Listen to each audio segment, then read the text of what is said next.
justice, whatever form it takes, be arrived at with honesty and with clear conscience. We also pray for our nation. We know that moments like this can divide us. May this process, difficult as it is, bring us closer to the kind of Philippines we all want to live in, one where no one is above the law and where every Filipino can trust that justice is real. In your word, Book of Timothy 2, verses 1 to 2, Timothy urges the people to pray, petition, and intercede for their leaders. We are a prayerful nation, O Lord. Please hear our prayers. In Jesus' name, amen. Amen.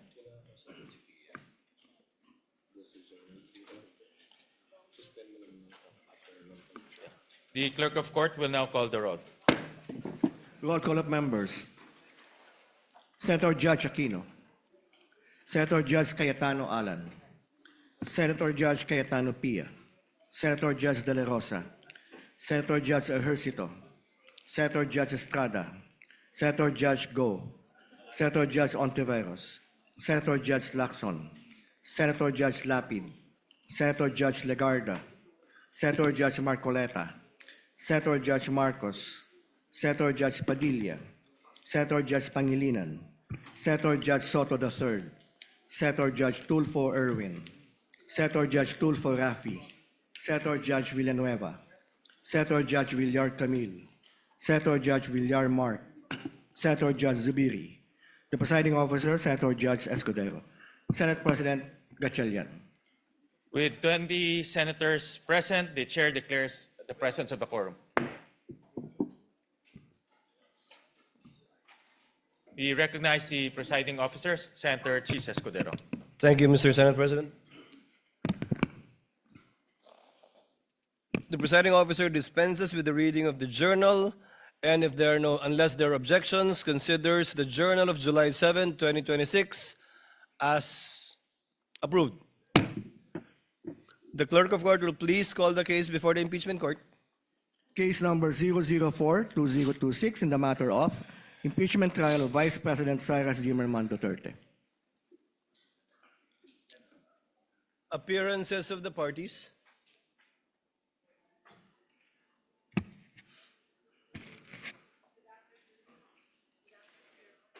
Tech, kindly turn on the mic.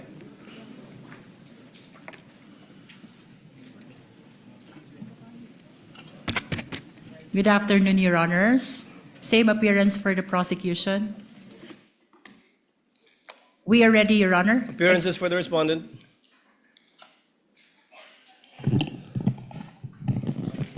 Good afternoon, Your Honors. Same appearance for the Vice President. Clerk of Court is instructed to kindly bring the witness that was testifying yesterday, I believe Mr. Calilong. Your Honor, the prosecution is ready for the continuation of the presentation of our first witness, NBI Agent Calilong. And with that, Your Honor, we would like to request that Attorney Virgil Ligutan, Attorney Amado Ligutan be recognized, Your Honor.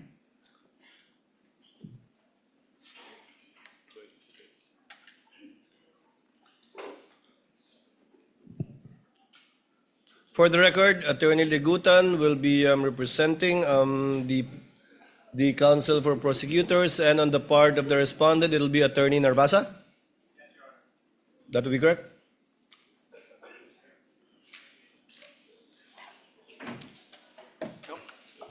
By the way, while we're waiting for the witness, Attorney Narvasa, if you recall yesterday, Attorney Ligutan, in response to a question by a senator judge,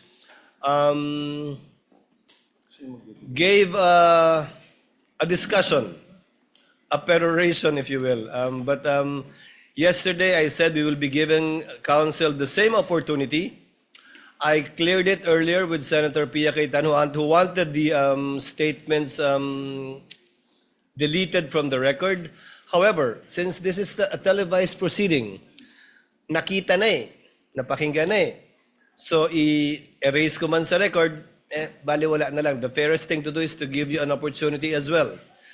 Attorney Ligutan spent 5 minutes and 18 seconds delivering his discussion. The court will give you the same time after your cross-examination with a warning. with a warning and reminder from the presiding officer that the presiding officer will not tolerate such perorations again by either party, even if it is in response to a question of a senator judge, and the presiding officer will try to remind as best we can senator judges to let the witnesses present the evidence of both parties instead of the counsels presenting both facts and law through their statements. Senator Judge Cayetano. Alan. I'd like to thank the presiding officer for prudence, for wisdom in trying to resolve this issue. And I do understand that we are 24 people, all elected by the people, all wanting justice, all wanting a fair trial.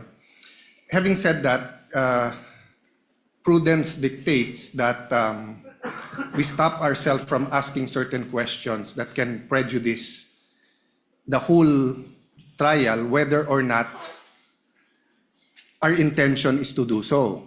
So the problem is well stated by the presiding officer that if we simply delete from the record, mapapanood nyo na rin naman sa YouTube yung magandang discussion ng prosecution. So on one sense, it is fair to give the defense a chance to answer. But on another sense, it's unfair. Why? Because whoever phrases the question, lamang na eh. Kasi yung question nga is, why is this an impeachable offense? So for example, if I was the one who stood up yesterday and I asked the prosecution, why is this a political vendetta? And why is the House not investigating the flood control instead of investigating the Vice President? That would be unfair. That would be unfair to the House. That would be unfair to everyone. So simply giving the prosecution the chance to answer that question I asked would be unfair to everyone. So I do not know the solution. I accept the solution of the presiding officer. Now let's not tolerate any more questions like that. I agree with Senator P. I don't like being called out. But that's the role of the presiding officer and the Senate President. No? So sana yun lang, no, na one, when we ask the questions, we'll make sure it doesn't prejudice the whole trial. Whatever we say here, may ma-accuse na lawyering for the prosecution or defense. Okay lang yun. Okay lang yun. Sa prayer nga kahapon, di ba? Basta't justice, bahala na magalit. Okay. But my last point, Mr. President, let's give the defense a little latitude in not only answering that question, but what you want to say. Because nga, the question is unfair. So if you're simply going to answer that question, then it won't solve the problem na nakapagsalita sila 5 minutes, kayo nakapagsalita. So we'll consider, personally, I'll consider the very eloquent answer yesterday as a sort of a closing. So same, personally lang, Mr. Presiding Officer, give the latitude to the defense na parang closing din, whatever. Because they have affirmative defenses. And they did not push us to hear that. They went straight to trial. So dun din sa mga nagsasabi na delay sa dami ng objection, that's unfair. No? Let's give everyone latitude here. The same thing, I think, may konting ano sa internet na photocopies are not original and the counsel was simply citing, tama ba? A Supreme Court decision, no?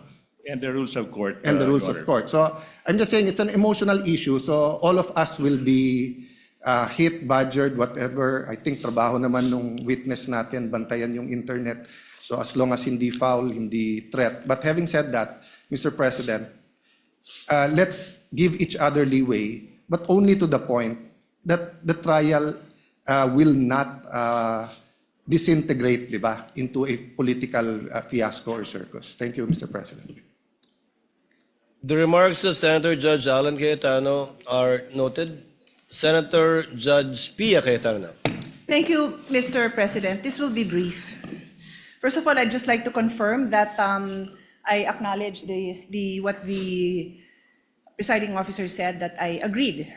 Basically, I'm withdrawing my motion in the interest of fairness, because the delivery of justice is about fairness. So kung nakapagsalita nga ang prosecution with their closing statement, di pwede rin dapat mag-closing statement ang defense, no? So I am amenable to that. But very, very, very briefly, Mr. President, I'd like to put on record why are we being strict about the rules? Why do I have to bother standing up? Well, because nothing in this world will run well without the rules. Now, my colleagues, the Senate is a basketball-loving Senate. Dami dito, hilig mag-basketball. Kung ako volleyball player, colleagues ko, basketball. I'll use basketball as an example. Will you have a decent basketball game if there's no rules? No, there's rules. That's why we stand up. And then sometimes there are also opportunities to question the rules. That's also fine. But that's why we have to stand up and call the attention of the presiding officer when we feel that the rules are being violated. And we will continue to do so when we believe it is necessary in the interest of justice. Thank you, Mr. President. The remarks.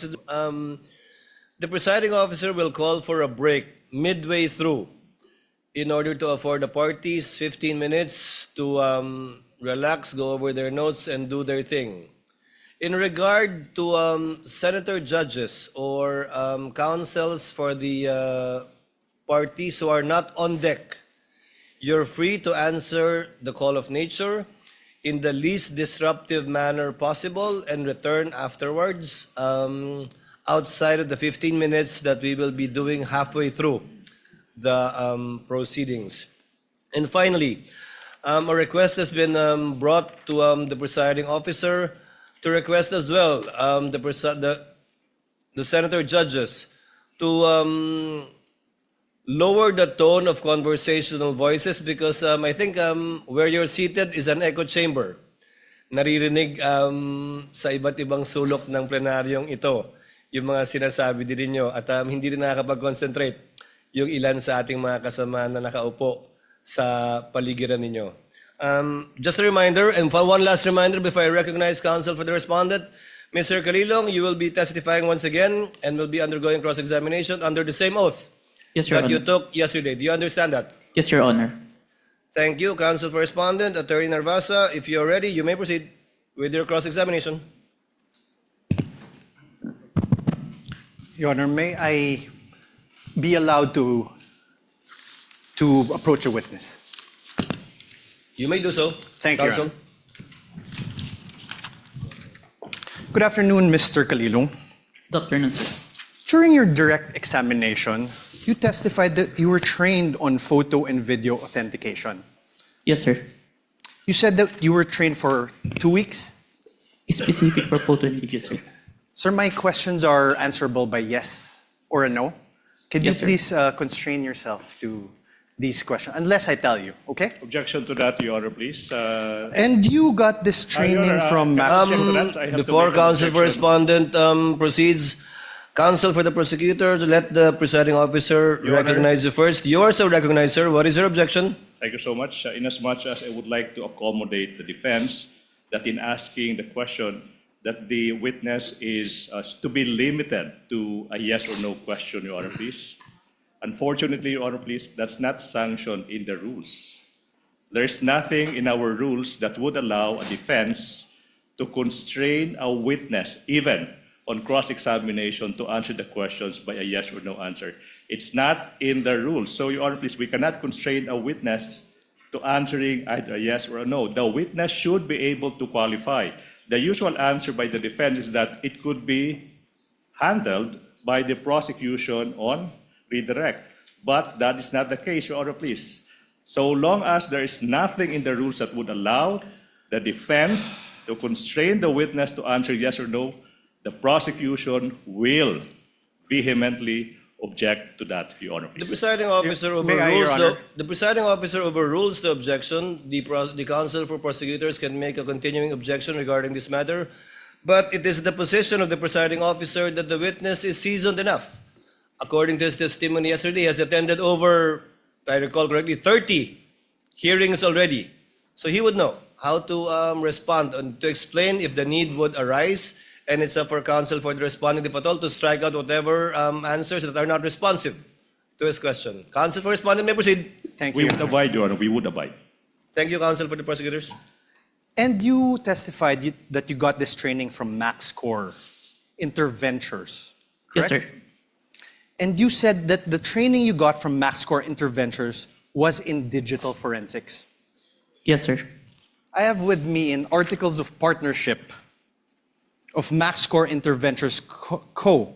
You see that it states that it is the Articles of Partnership of MaxCore Interventures Co. Your Honor, may we allow Attorney Stephen Magallon to also approach the witness stand to peruse the document. And of course, at this juncture, Your Honor, please, I have to object. I have no question yet, Your Honor. Yeah, I am objecting to the witness being shown an articles of incorporation, a Articles of partnership of a partnership, Your Honor, please. Anyways, since the question has not been asked, I will... Let us wait for the question, counsel. In the meantime, the presiding officer allows counsel for the prosecutors to examine the document being presented to the witness. And Your Honor, for the reference of the senators, we are flashing this Articles of Partnership on the screens. Sir, please take a look at page 2 of these articles.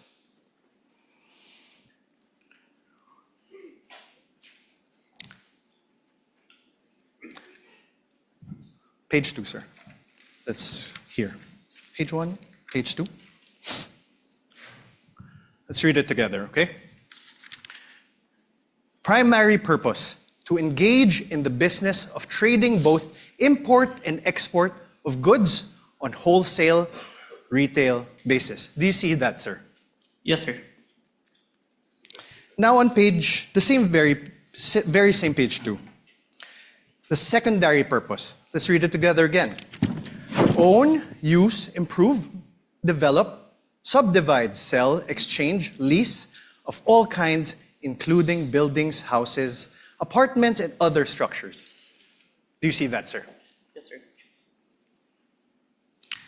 After that, in the same page 2, the secondary purpose is to print, publish, distribute, buy, sell, acquire rights to and generally deal in all kinds of software packages, books, periodicals, newspapers, magazines, journals, and other publications dealing in or having to do with subjects of all kinds, character, and all acts of things as may time to time be deemed needful, necessary, or required.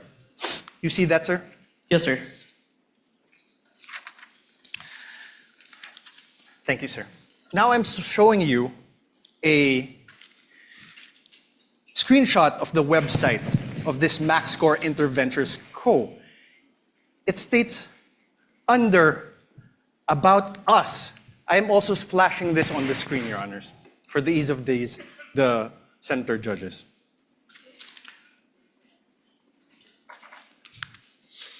Your Honor, at this juncture, the prosecution will now manifest that there was no question propounded as to the presentation of the Articles of Partnership.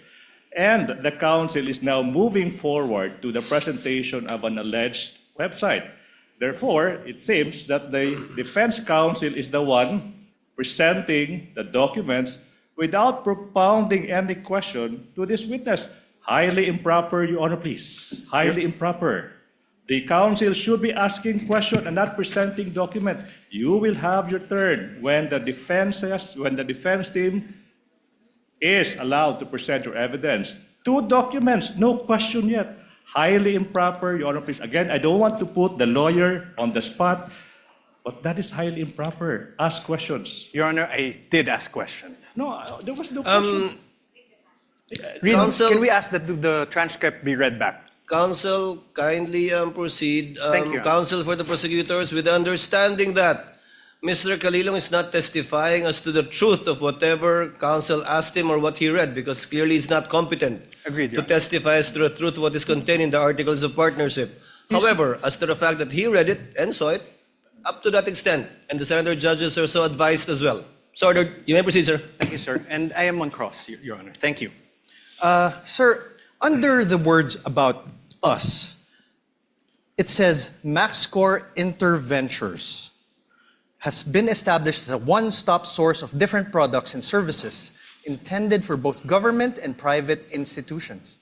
Its company tagline innovation without boundaries stands true testament to provide customers with quality merchandise, from the simplest to the most sophisticated ones at very affordable prices.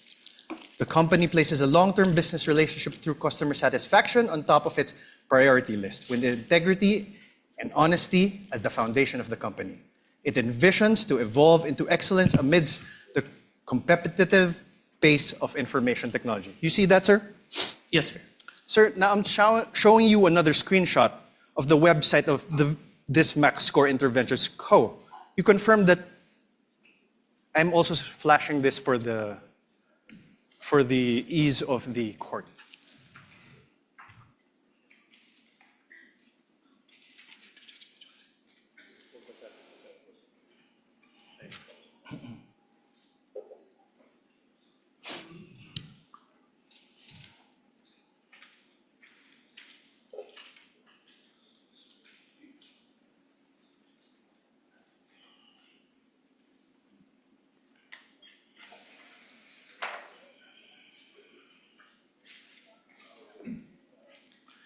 Sir, At this point, Your Honor, please, allowed. The prosecution is allowed. Counsel for the prosecutor is recognized. Your Honor, not by way of an objection, but a manifestation, Your Honor, please. Your Honor, this is... Wait. I'm Before not- that, I would like to object to your manifestation. Your Honor, there's no objection. Why is the Your Honor, prosecutor allowed to manifest during my cross-examination? Counsel Honor. for respondent, kindly wait for the presiding officer to recognize you. Thank you, Your Honor. What is the desire of the counsel for the prosecutors to I make would a what? like to put into record the simple fact, Your Honor, please, that basis has not yet been laid as to the presentation of these documents. He presented an articles of partnership and screenshots of websites without saying who took these screenshots or who, from where did the defense get the articles of partnership. That is only by way of manifestation. No need for the court to rule on that, Your Honor, please. Noted. Earlier ruling of the presiding officer stands. Counsel may proceed. Your Honor, may I respond? No need, counsel. It was not an objection. Please proceed with your cross. Thank you, Your Honor. May I also state a manifestation, Your Honor? Your Honor, the basis of the defense was laid. For the record, the chair will allow it just this Thank you. once, please. The basis of the defense was laid when we asked him whether he testified that he got his training as an expert witness from MaxScore Ventures. That's basis, Counsel, Your please proceed. Thank you, Your Honor. Sir, could you take a look at this? Under the words "our products," the products seen there are office supplies and equipment, ICT equipment, software and hardware, investigative equipment, hardware and software, emergency response software, and CCTVs. Do you see that? Yes. Thank you. Mr. Calilong, are you a lawyer? No, sir. Yesterday, you testified that you signed the affidavit of investigation dated February 10, 2025. Yes, sir. Your Honor, may I request a copy from the prosecution? I think it is Exhibit P-4-3 in series. P-4- 3 series. Your Honor, please, manifestation. The witness, number one, mentioned the affidavit of investigation, but that the witness did not identify the documents. So for the record, Your Honor, please, that document is not yet presented in courts as a documentary evidence, Your Honor, please. So highly improper for the defense to elicit that document through this witness, precisely because this witness did not yet identify the affidavit of investigation, Your Honor, please. Which exhibit is this? I believe he did, counsel, but which exhibit is this? Exhibit P-4-3 to Exhibit P-4-3BB, Your Honor. Your Honor, please, if I may, it was not yet identified, but it's pre-marked, Your Honor, please, to be presented by our next witness Attorney Jeremy Lotok. So highly improper, as much as we want to accommodate the So, defense. so who is the signatory in that document? Is it Your Honor, Mr. Kalilong is a signatory to that document. is one of the signatories? Yes. Is one of the signatories? But the counsel for prosecutor is correct. This document has not yet been identified by any of the witness for the counsel for the prosecutors. Yes. You will get your chance, counsel for the respondent, when Attorney Lotok testifies later, which I believe this is the only exhibit that he will be testifying to. All right, Your Honor. Kindly proceed, counsel. You mentioned a affidavit of investigation, correct? Yes, sir. And this affidavit of investigation, you sent a copy to the House of Representatives Committee on Justice. Yes, sir. You identified it during the House Committee hearings on April 29, 2025. Yes, sir. I'm showing you now an affidavit of investigation. This is marked as Exhibit D-4-46 and series, Your Honor. D-4-46 and series. Is there a counterpart marking from the counsel for prosecutors? Yes, Your Honor. This is P-1, P-4-3 to P-4-3BB. Thank you. For the record. This annex of this affidavit of investigation has appendages, correct? Annexes. Yes, sir. And it forms a whole, correct? Yes, sir. Okay.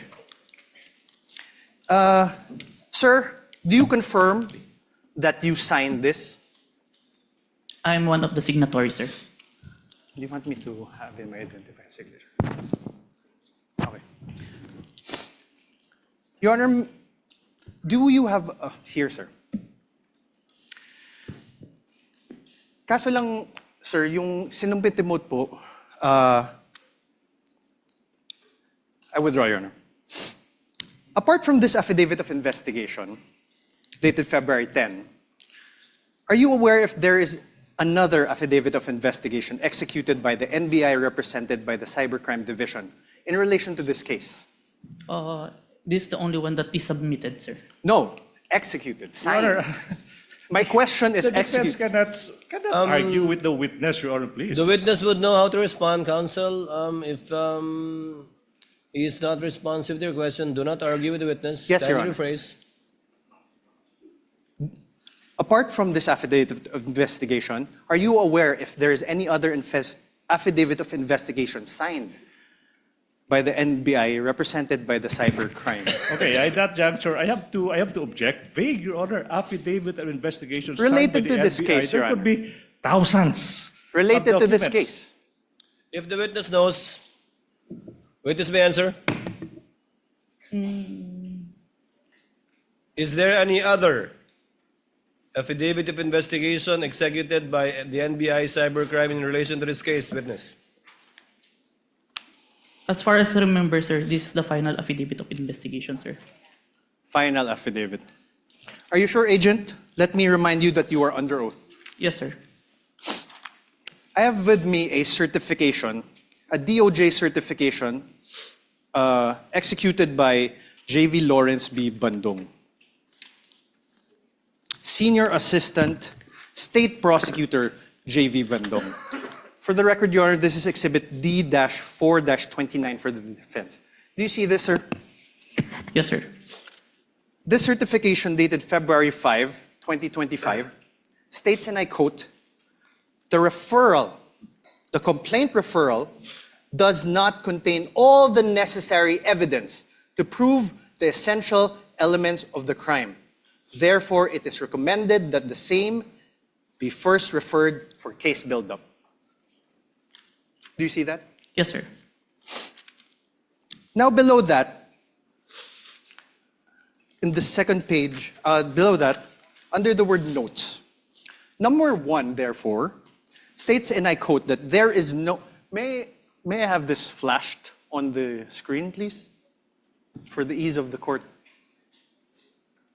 so the honorable court can follow. Under notes again, sir. For the record, Your Honor, we are flashing the certification on the screen. Under notes, sir, number 1 therefore states, and I quote, "There is no affidavit of the persons who recorded the video entitled VP November 23 Press Con at Batasan through open broadcast software OBS and in turn stored it in a digital video disc." Do you see that, sir? Yes, sir. Let's go to page 2. On paragraph 7, it states, and I quote, "One of the elements of the crime of grave threats is that the offender threatens another with infliction upon the latter's person, honor, or property, or upon that of the latter's family of any wrong amounting to any crime. In the instant complaint, only the NBI executed an affidavit and there was no participation on the part of the offended parties, as it appears. NBI is not the offended party for the crime of grave threats." Do you see that? Yes, sir. Above this, in paragraph 6,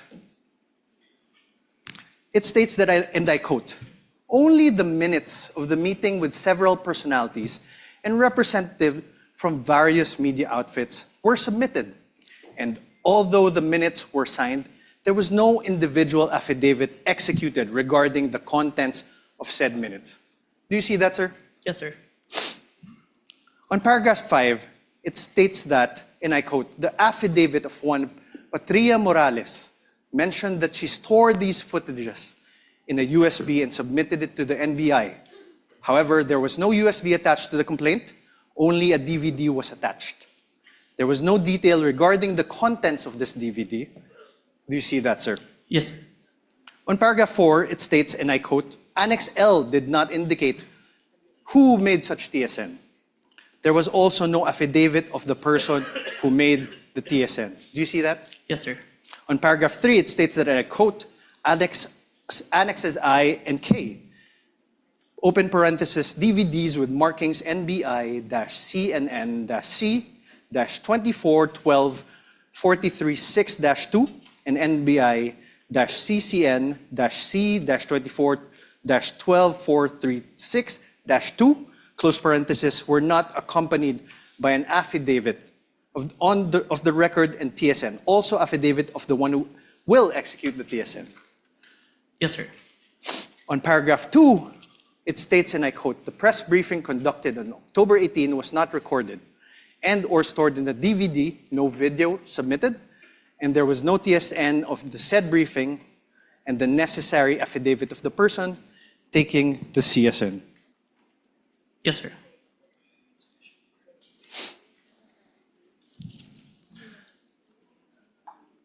Now, you are aware,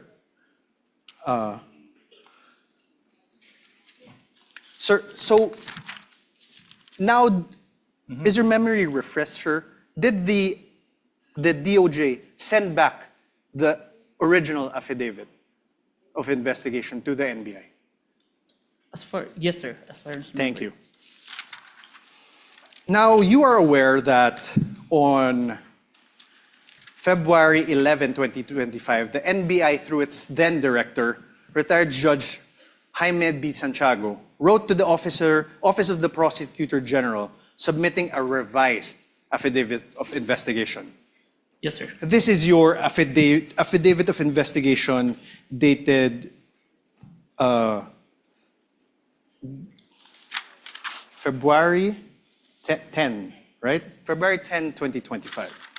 Correct. So, wait. So, objection, Your Honor. The defense said that this is your affidavit, dated February 10, without showing any document to the I'm asking, witness. sir, How could a witness answer to a question that is not accompanied with a document? That should be the basis for the question and the and answer, this Your is Honors. your affidavit. I will reform, Your Honor. Kindly reform, counsel. Thank you, Your Honor. This is your affidavit dated February 10, 2024, correct? Please check.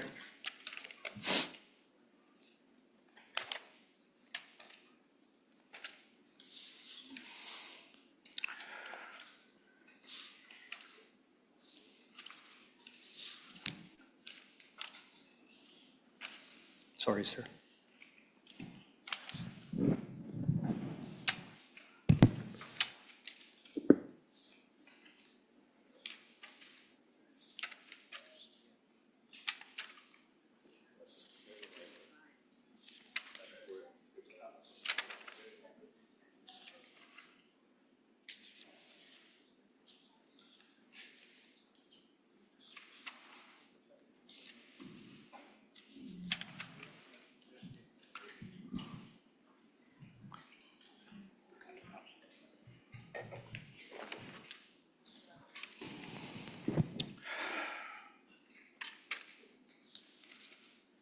Your Honor, can I make a manifestation, Your Honor, please? Your I'm Honor, can we observing- object again to this manifestation? Manifestation. I will not even object. I'm being generous. Your Honor, Counsel, wit- let's wait for the witness to review it. It's a voluminous document. And Ano, the signature is on the last page. You can make the corresponding objection to your signature. the style, manner, or cross-examination of the counsel for responding at the proper time. Signature. Yan po.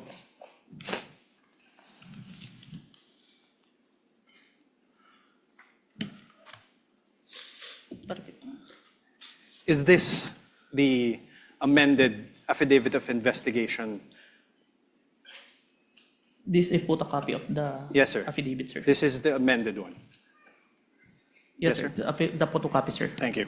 With the permission of counsel, Mr. Calilong, what was the date of the first affidavit you submitted that was returned by the DOJ to the NBI?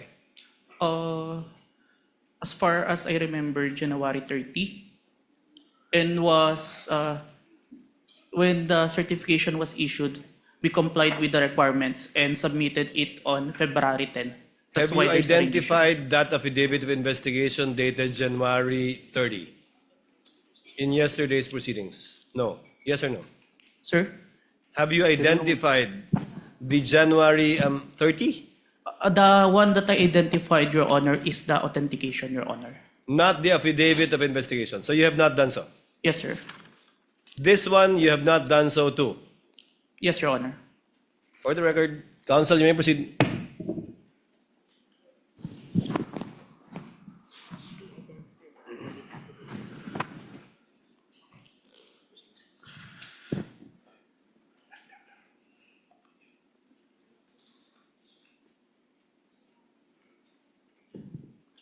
I'm showing you now a letter dated January 30 from the former NBI Director Jaime Santiago.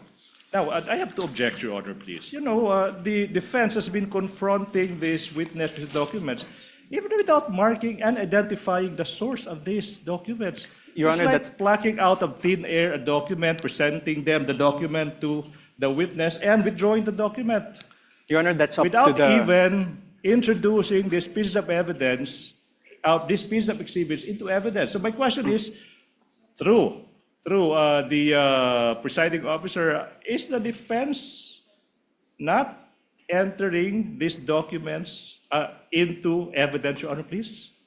They can do so at the proper time, counsel, but insofar as the witness is concerned, I think the basis was laid when he said that he executed only one affidavit of investigation in connection with this case.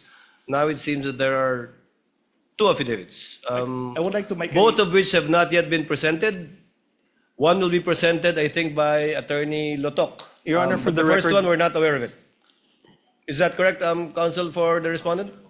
Your Honor, he just identified a copy of the affidavit of investigation. Dated January 30? April 10, 2025. Your Honor. April, February February 10, 10. sorry, Your Honor. February 10. February 10, Your Honor, please. What about the first affidavit? The witness said he had the first affidavit. Yes, Your Honor. Not yet. Not yet. Yes. You only cited a January 30 letter of Yes, the Your Honor. former NBI I cited, Your Honor, a Director. certification by the the DOJ returning an affidavit. And that is now the problem, Your Honor. In fact, even I am confused because the documents are not introduced into evidence by the defense. Counsel, please proceed and kindly help the court to be Thank clarified you. regarding this matter. You mentioned that you mentioned that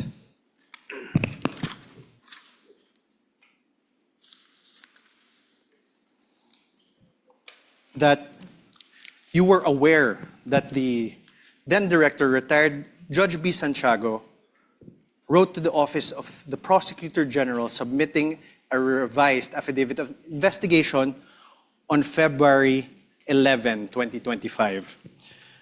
I'm showing you now that letter dated February 11, 2025. For the record, this is Exhibit D-4-43 for the defense. Up for the defense, you mean pre-marked, I Pre-marked. suppose. Because when you say marked as evidence for the Pre-marked. defense, it's not yet. Your turn has, you have yet to present your exhibit, so it should be pre-marked, Your Honor, please. No, it's pre-marked, and I believe both the defense and the respondent and the prosecution also have common pieces of evidence which should decided during pre-trial. This is not one of them, which you decided during pre-trial to be marked It's separately. not one of those few common pieces of evidence. Yes, there are a few. Sir, Please proceed, counsel, for the respondent. Witness may answer. there is a signature above the name Judge Jaime B. Santiago. Whose signature is that? Your Honor, now I would like to object to the relevance. A letter is being, the witness is being confronted with a letter coming from the former NBI Director, Judge Jaime B. Santiago, and this witness is now being asked to identify whose signature is that. That's obvious. I'll allow it conditionally if you can show the relevance Your Honor- insofar as your ability to test the credibility and the accuracy of the witness is concerned. In the meantime, I'll allow it. Kindly show the connection, counsel. Thank you. Sir, whose signature is this?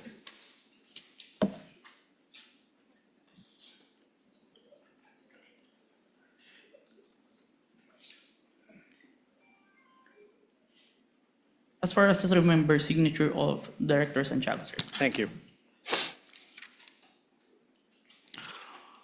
On the last line of the letter, on the fourth page, sir, please take a look. Last line. It says, and I quote, "To support our recommendations attached herein is the revised affidavit of investigation, including its attachments." Did you see that, Agent? Yes, sir. Thank you. And you confirm that the former NBI Director, Jaime Santiago, wrote to the Prosecutor General, Richard Anthony Di Fadolion, a letter dated January 30, 2025. This is one of the documents that you submitted to the Committee on Justice, correct? Where's, Okay, I will show you now. May I have this flashed on the screen?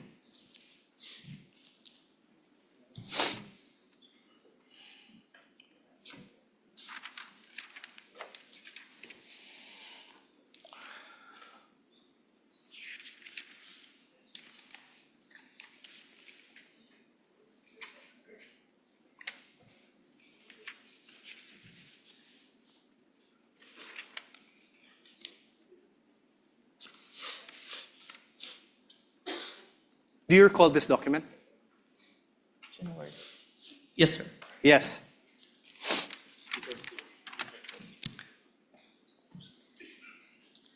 January 30, 2025 is a date earlier than February 10, 2025, correct? Yes, sir. Your Honor, Ask an Counsel answer, for the Your Honor. prosecutor. Your Honor, the witness being asked which Your Honor, ask an came answer. first. I mean, relevance, Your Honor.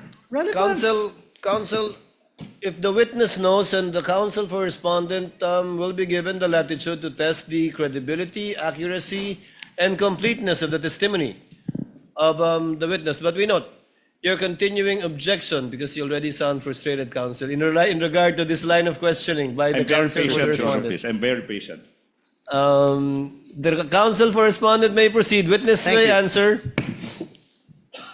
He already answered, Your Honor. Thank you. You earlier confirmed that there was actually a certification dated February 5, 2025. You likewise... Objection, misleading. I don't I have no remember question, this Your Honor. witness Let stating the that there counsel was- finish with this question, counsel. He even read it, Your Honor. You likewise confirmed that in that said certification, dated February 5, 2025, the earlier affidavit of investigation were subject to 7 recommendations.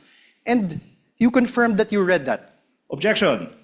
Misleading, the Your Honor, objection? please. Now the counsel mentioned 7 grounds.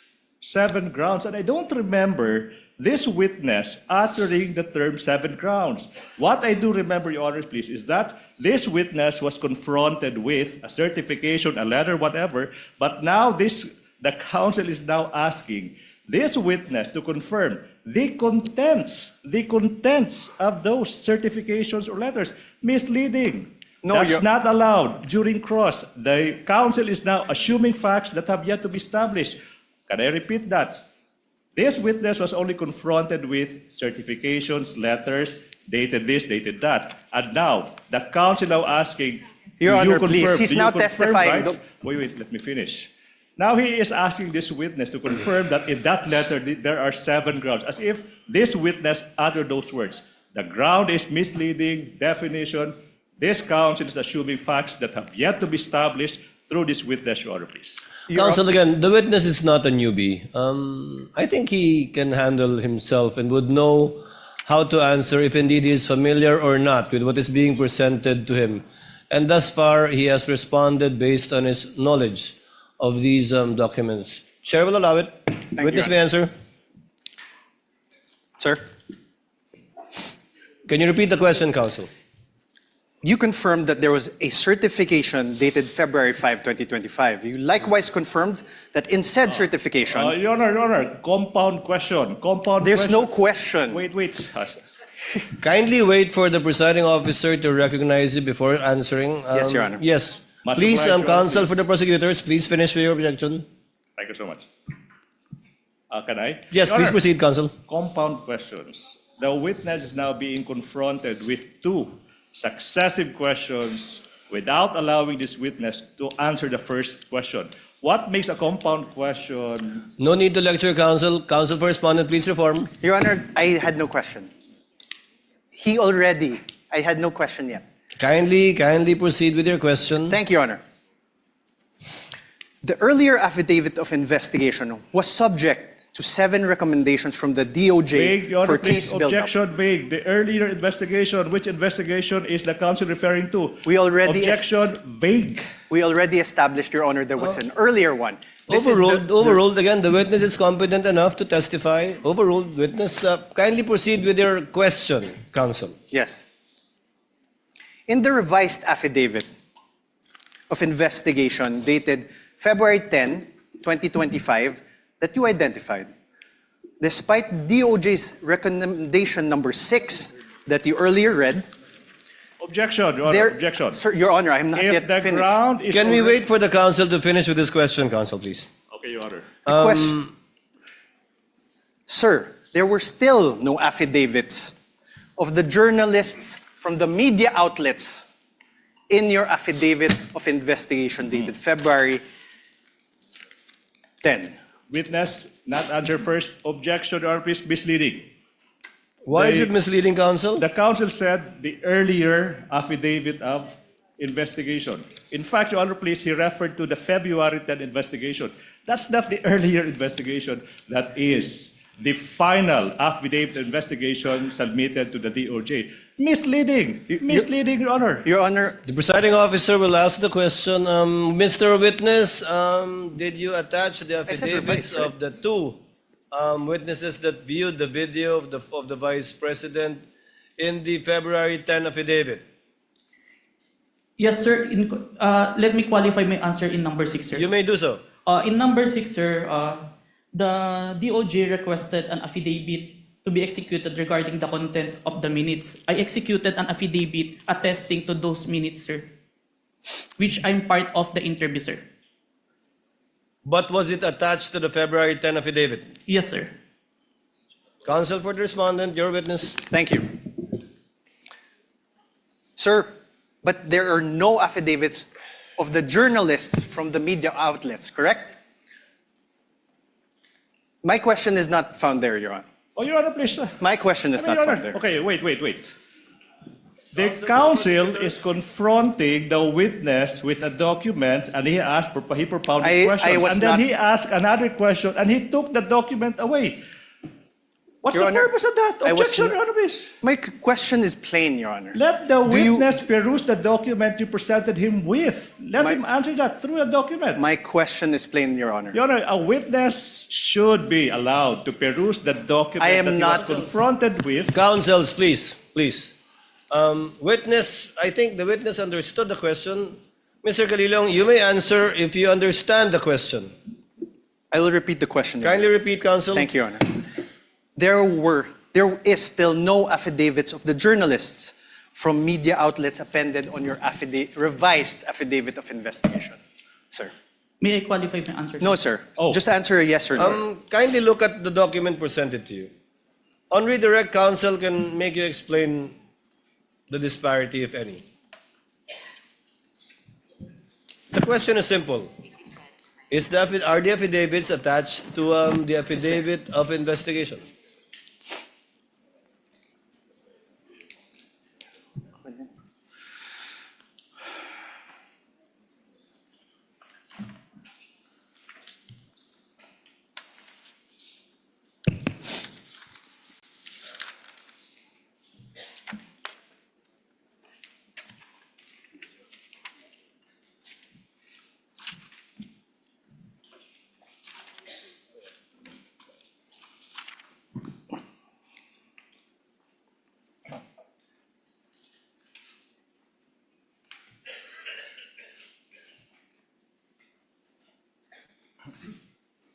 May I see the question number 6? Your Honor, my question does not relate to question number 6. Kindly show the witness, counsel. I If it will will. enable him to give an intelligent answer Can we to your please question. flash certification and put it to paragraph number 6?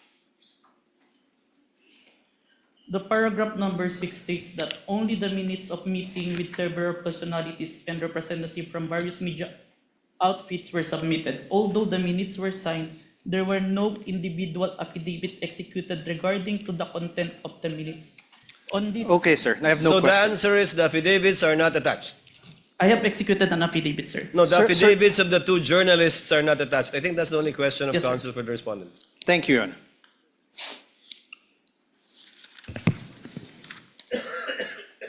Instead, sir, as you confirmed, what you appended to the affidavit of investigation are affidavits of NBI agents, correct? Yes, sir. Not the journalists who were present The one who during the interviewed. November 23, 2024 press conference. The one who interviewed, sir. Yeah, the one into it. Not the journalists. Yes, sir. Ask and answer, Your Honor. Sir, in the revised affidavit of investigation dated February 10, 2025 that you identified, despite DOJ's recommendation number 7, can we show again DOJ recommendation number 7? In the certification dated February 5, 2025, it is still the NBI Cybercrime Division that is the complainant. I believe this is answered on the letter of the director, sir. Sir, my answer is answerable by yes and no. The complainant is still the NBI Cybercrime Division. Yes, sir. Thank you. The supposed offended parties in this case would be President Bongbong Marcos, Yes, sir. the First Lady Lisa Marcos, Yes, sir. the former Speaker of the House Martin Romualdez. Yes, sir. Did President Marcos appear before the NBI during its investigation? No, sir. did the First Lady Lisa Marcos appear before the NBI during its investigation? No, sir. Did the former Speaker Martin Romualdez appear before the NBI during its investigation? No, sir. Sir, I'm showing you again for the record the affidavit of investigation. Sir, did you attach to that affidavit of investigation dated February 10, 2025, an affidavit of the President Marcos? Only the responses, sir. Sir, listen to my question. That's Did the you- answer. Your Honor, he did not answer, so I am entitled to That's ask his again. answer. Not responsive. The question was, Mr. Witness, did you attach the affidavit of President Marcos to the February 10 affidavit? No, sir. Did you attach an affidavit of the First Lady Lisa Marcos on your affidavit? No, sir. Did you attach an affidavit of former Speaker Martin Romualdez on your affidavit of investigation? No, sir. To your knowledge, if you know, sir, did President Marcos file any criminal complaint against Vice President Sara Duterte as a result of the November 23, 2024 online press conference? He made a statement. No, sir. My question is, if you know, did the President file any criminal complaint against the Vice President? I have no personal knowledge, sir. Did the First Lady Lisa Araneta Marcos file any criminal complaint against VP Sara? I have no personal knowledge. How about the Speaker Martin Romualdez? Did he file any criminal complaint against VP Sara as a result of the November 23, 2024 online press conference? I have no personal knowledge. Did you really investigate this case? Oh, Your Withdrawn, Honor, Your Honor. argumentative, Withdrawn. Your Honor, please. Withdrawn. Did you really investigate Withdrawn. this? How about Question the has been Speaker withdrawn. Martin Romualdez? In other words, sir, the alleged offended parties were not included as complainants in the case you filed with the Department of Justice. Yes, sir. Thank you. Based, Thank you. And despite the fact that the NBI Cybercrime Division did not comply with recommendations number 6 and number 7 in the certification dated February 5, 2026, it nevertheless filed the revised affidavit of investigation dated February 10, 2025 that you identified today. can I qualify my answer, sir? No, sir. Just answer with a yes or no. Witness may be allowed to answer according to how he wishes to explain. You may proceed, Mr. Witness, to answer. Yes, sir. Thank you, Your Honor. For this case po, we complied with the requirements of the DOJ. That's why we secured a second certification wherein our documents is enough for preliminary investigation, sir. Okay, thank you. And this certification is a certification dated February 5, 2025, correct? Kindly show the witness the This is document. not the new certification, sir. Oh, sorry, sir. So, apologies, Your Honor. February 11. Yes, sir. This was also executed by Senior Assistant State Prosecutor J.V. Lawrence B. Bandong, correct? Yes, sir.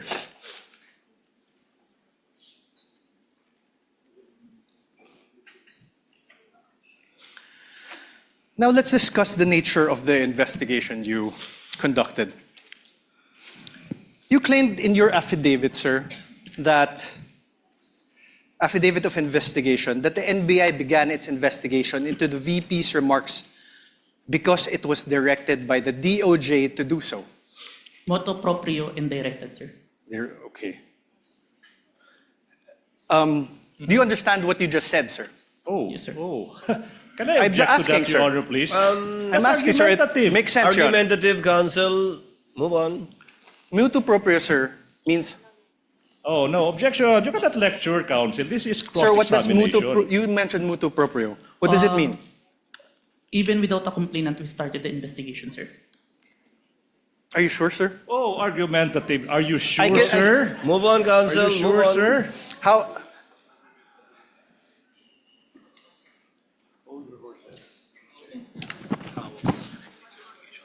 How about direct investigation? What does that mean? Your Honor. Okay, never mind. Directed investigation. What does that mean? There is instruction from above, sir. From? Above. From Above. upper. What does above mean? It may be the DOJ or the higher. Higher. What's higher than the DOJ? Based on that, it's only the DOJ, sir. Based on... You said above the DOJ, sir. No, sir. Above the Sir, NBI. you said above... May I ask for a...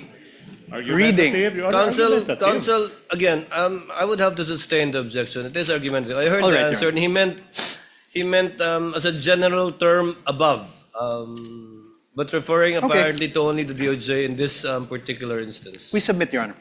Please proceed. You confirmed that the NBI Cybercrime Division is the complainant in the case against the Vice President, and that the DOJ filed this with the NBI filed this with the DOJ. Objection, compound, No, Your Honor. That's a no compound question, Your Honor.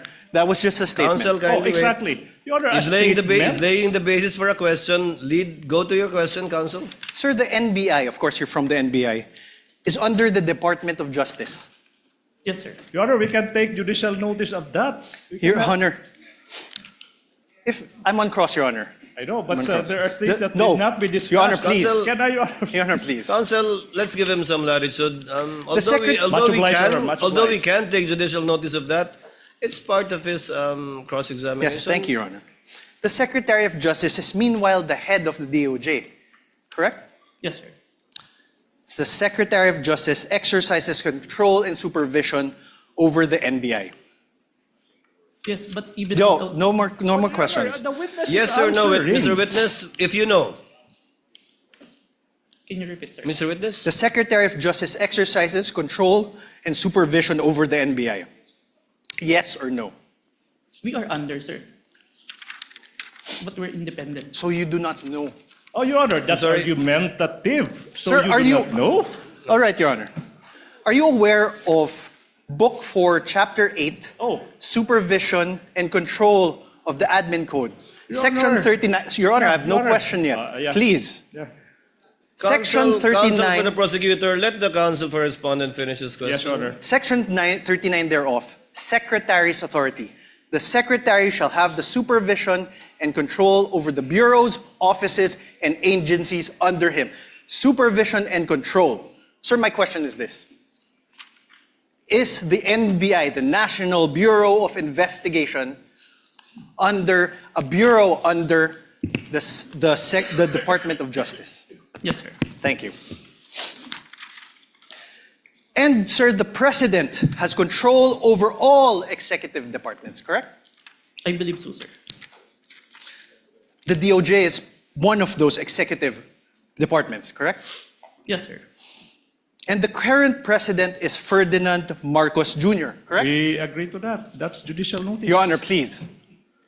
Yes There's or no no? other Yes. president. We Oh, only he have answered one already, Your president. Already asked and answered.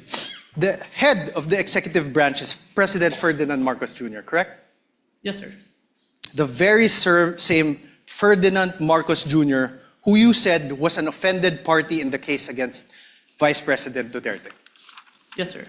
So, in other words, the NBI investigated and filed the complaint. The DOJ directed the investigation and will determine whether the case should proceed to court. And the alleged offended party, President Marcos, is the constitutional head of the executive branch, Objection. exercising control over both the DOJ and the NBI. I Your Honor, withdraw, Your Honor. I withdraw. objection of the I withdraw, Your Ground is Honor. the ground I is- withdraw. Oh, Your Honor. It's even more compound question. Nothing to asking object to. several Withdraw, subject Your matters. Honor. Withdraw. Counsel, move on. Sir, you testified earlier that you investigated the Vice President in relation to the press briefing that she conducted on November 23, 2024. Yes, sir. This investigation by the NBI Cybercrime Division was started after the conduct of the November 23, 2024 press briefing of the Vice President, correct? Yes, sir. So basically, to put it simply, the investigation was done after the supposed incident on November 23, 2024. The same day, sir. The same day, but after. Oh, Your Honor, the same day then after. Same, not could it be responsive, Your Honor. Counsel, After. clarify your question. Same day, The same investigation was done after, later than, the supposed incident on November 23, 2024. Yes, sir. Thank you. You mean to say later that day? Yes, Your Honor. Because how can you investigate something that hasn't happened yet? Correct. Yes, Your Honor. Please proceed. Sir, you're not one of the participants of the press conference on November 23, 2025, correct? Yes, sir. So you do not have personal knowledge about what transpired during that press briefing, correct? It was live streamed, sir. You did not watch that live stream, correct?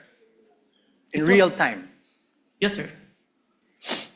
You only acquired knowledge about it when you started investigating later that day. Yes, sir. You also do not have personal knowledge of the alleged threats made by the Vice President during that press briefing, sorry.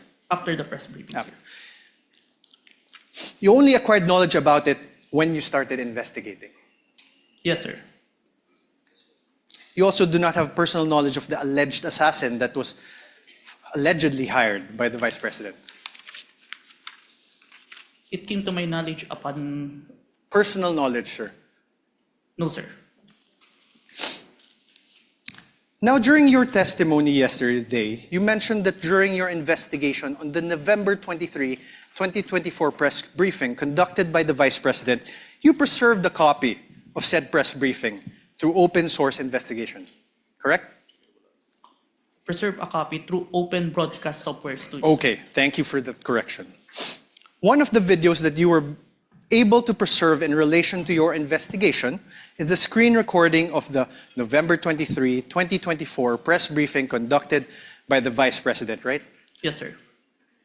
Your Honor, may I move that the very same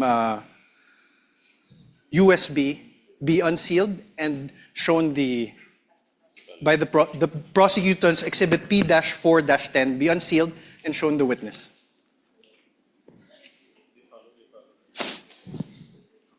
Counsel for the prosecutor so instructed. Thank you, Your Honor.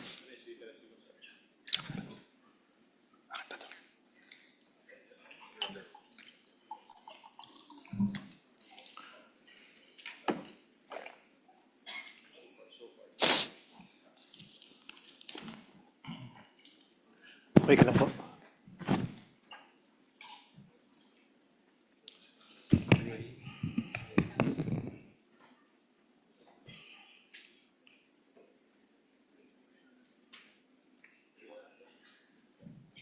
Wait lang.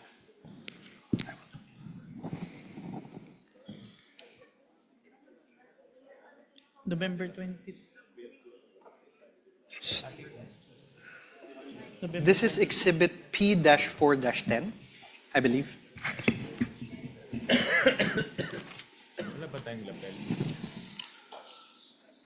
Your Honor, may I request that he unseal the USB and that it be allowed to be played? Which part, counsel? Your Honor, we will play various parts of not the whole, That's what I was worried about. Yes, Your Honor. We understood by the faces of the honorable members of the court. So you will we will just play parts. Yes, Your Honor. Of it, and you identified, I presume, the time stamp. Yes, we have, Your Honor. I will get to that. Witness may open the seal. Thank you, Your Honor.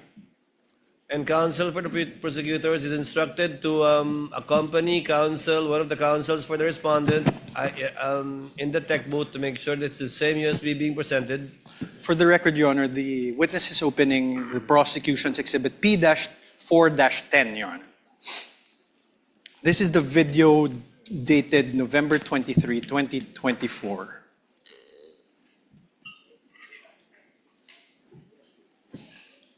I have unsealed the flash drive, sir.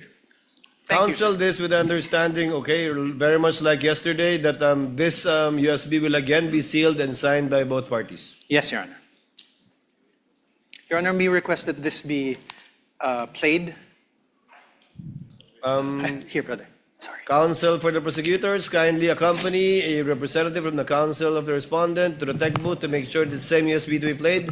Kindly just guide us through, Counsel, Attorney Narvas, as regards the timestamps. Thank you, Your Honor. I will. Please don't forget your promise that it's not going to be the whole 2 hours. Yes, Your Honor.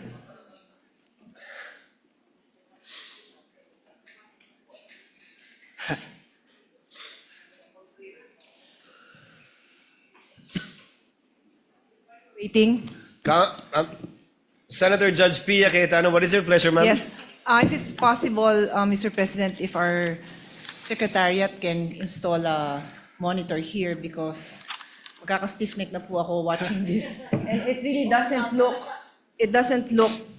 nice that I'm slouched there looking this way. So, and then this one here is a little bit, not for videos, but for the copies of affidavit, it's quite difficult.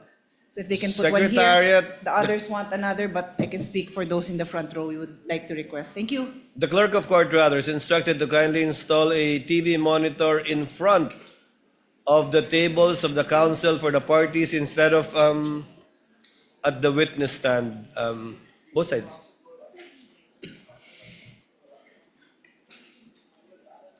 Underneath the table of the counsel for the parties, Senator Judge Pia.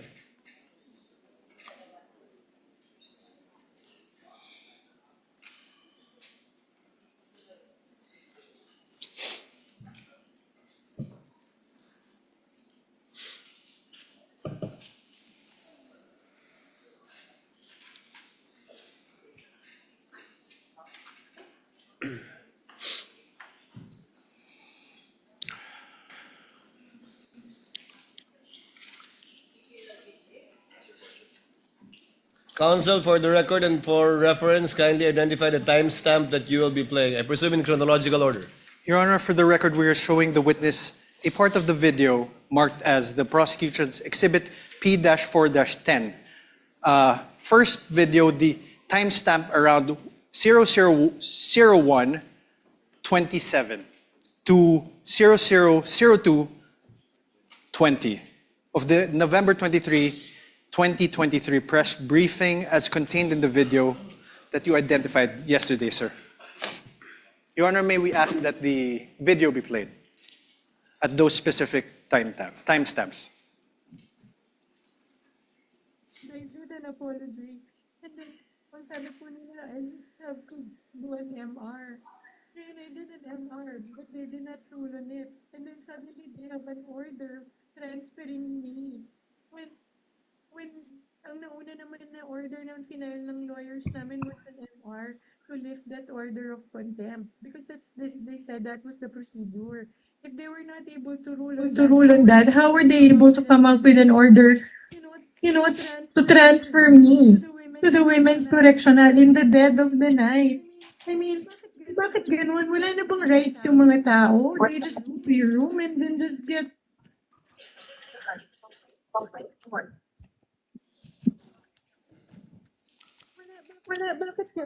I don't understand. Your Honor, may I ask that the video be stopped? Sir, do you know who that is in the video that you identified? Attorney Zulaika, as far as I remember, sir. And Attorney Zulaika, as far as you remember, Attorney Zulaika is who in relation to the Vice President? You may answer not a yes or no question. As far as I remember, she is the COS. COS meaning Chief of Staff, Chief of right? Staff. And she is there in that video because she was cited in contempt by the House of Representatives, correct? If you are aware, you're the investigator.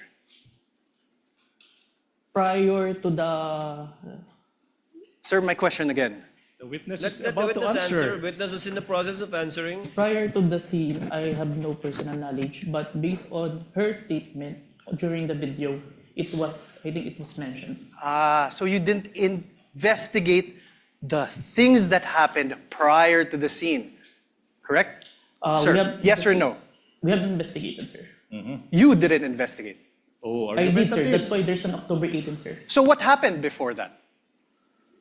If you investigated, what I happened? say I don't have personal knowledge, sir. Sir. Because I'm not present during that time, sir. Witness is not responsive. The question was, what happened prior to this video, this particular clip of the video, if you know, given that you investigated the incident, as you said? As far as I remember, there is a hearing in the House of Representatives. What committee, sir? I can't remember the committee, sir. What happened, sir?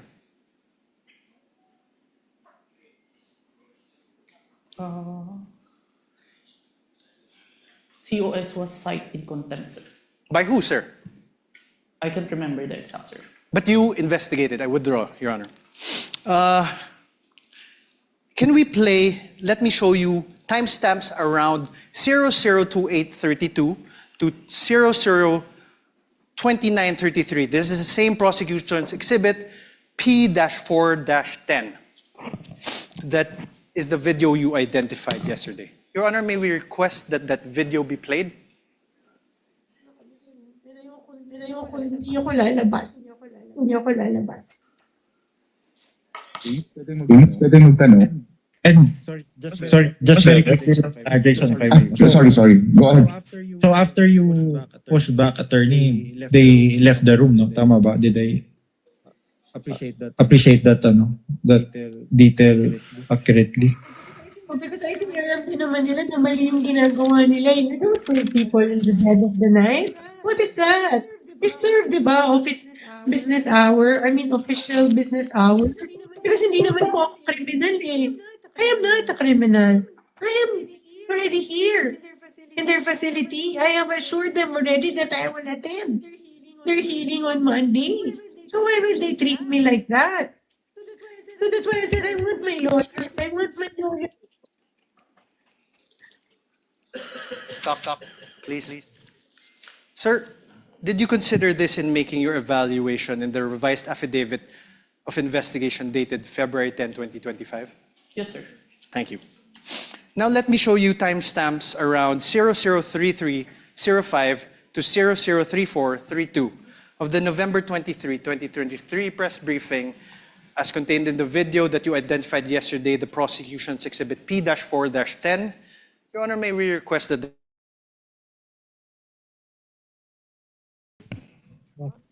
You're online, ma'am. Go ahead, ma'am. Go ahead.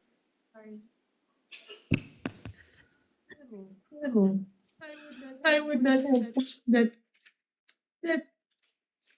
there by myself if I did not feel that I was being threatened. My life is being threatened.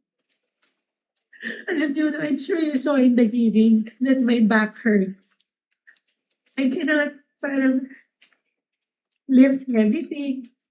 I cannot. But dahil natakot ako, I feared for my life.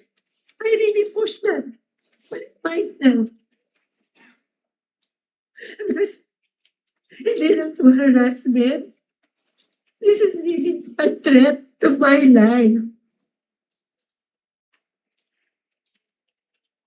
They gang up on you in the middle of the night? Huh? How is that done? Isn't that a threat to my life? Alam nila na I'm sick. I have said that repeatedly when the doctor came here. Stop. Thank you. Sir, did you investigate the threats to Attorney Zulaika's life? We need a complaint for this one. That's why Yes or no, sir? Did you investigate? we did not, because there's no You did not. complaint. Okay, thank you. The motto pro No question, sir. If the witness may be allowed to answer, Your Honor? I had no question. Already answered. Did you consider this part in making your evaluation in the revised affidavit? Asked and answered. He said This is yes a different earlier. part, Your Honor. This is a different part. Did you Witness may consider answer. this part in your evaluation in the revised affidavit of investigation dated February 10, 2025? Yes, sir. Okay, so despite considering these parts of the aforesaid videos, the NBI still recommended the filing of complaints for grave threats and inciting to sedition only against the Vice President. Yes? May I qualify my answer, sir? No, sir. Yes or no? There's a reason why Sir, your counsel may ask you questions. This is my turn. Proper Sir? subject matter for redirect. So, despite Counsel, considering these parts of the videos shown to you, the NBI still recommended the filing of complaints for grave threats and inciting to sedition against only the Vice President. Yes, sir. Now, in the revised affidavit of investigation dated February 10, 2025, in page 15, paragraph 40 thereof, It is stated there, and I quote, "We unanimously believe that Vice President Duterte may be held liable for grave threats defined and penalized under Article 282 of the Revised Penal Code, and inciting to sedition defined and penalized under Article 142 of the Revised Penal Code in relation to RA 10175, or the Cybercrime Prevention Act of 2012. You see that, sir, right? Yes, sir. This conclusion was reached by you together with other affiants of the revised affidavit of investigation dated February 10, 2025, correct? Yes, sir. Now, sir, you mentioned that you're not a lawyer, right? Asked and answered. Asked and answered. To date, Move on, we are counsel. are you aware if any court has convicted the Vice President for grave threats over what transpired on November 23, 2024? As far as I know, not yet, sir. Not yet. As far as you know, Mr. Witness, as far as you know, no. No, sir. Proceed, counsel. To date, thank you, Your Honor. To date, are you aware if any court has convicted the Vice President for inciting to sedition over what transpired on November 23, 2024? No, on my personal knowledge, sir. Thank you. But you're the complainant, right? Argumentative, Your Honor. I was just asking. Sustained. Move Asked on, and counsel. answered. Argumentative. Then withdraw your question. Improper. Attached to the revised affidavit of investigation, which you identified and submitted to the DOJ and the Committee on Justice, is your affidavit of transcription of the press conference on November 23, 2024. I am showing you this now. For the record, sir, Your Honor, I will show the... Can you check?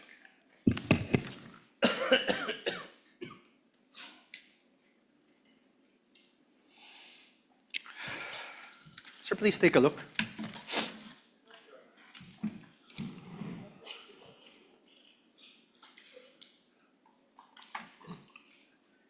Can you please state it in for the record? This is your affidavit of transcription.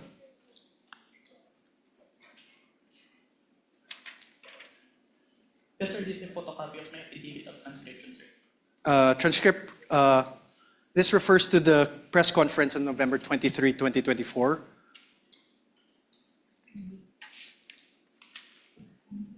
Yes, sir. You signed this on December 20, 2024. Yes, sir. Sir, please take a look at your paragraph 2. Let's read it together. In relation to the ongoing investigation, the undersigned was tasked to transcribe the screen-recorded video of the press conference of Vice President Sara Duterte on 23 November 2024, which was saved on a DVD. You read that, sir? Yes, sir. On paragraph 3 thereof, let's read it together. Undersigned transcribed the video mentioned above which resulted in a CCD transcript hereto attached. Yes, sir. You read that, sir? And 4, I hereby certify that the above-mentioned digital evidence has been faithfully transcribed and that has not been edited, altered, or changed in any way. Did you read that, sir? Yes, sir. And I am, on number 5, paragraph 5, I am executing this affidavit to attest to the truth of the foregoing facts and circumstances and for whatever legal intent and purpose it may serve. Yes, Did you read that, sir? Yes, sir. These statements of yours, this affidavit of yours, these were all done under oath, correct? Yes, sir. And you were offered as an expert in digital forensic examination with a whopping 2 weeks of training. Do you confirm that that transcription of the screen-recorded video of the press conference of VP Sara Duterte on the 23 November 2024 has been faithfully transcribed? I don't remember that I was introduced as expert, but a competent witness. Okay, sir, but my question is, the press conference of VP Sara Duterte, that the transcription of the screen-recorded video of the press conference of VP Sara Duterte on 23 November 2024 was faithfully transcribed by you? Yes, sir.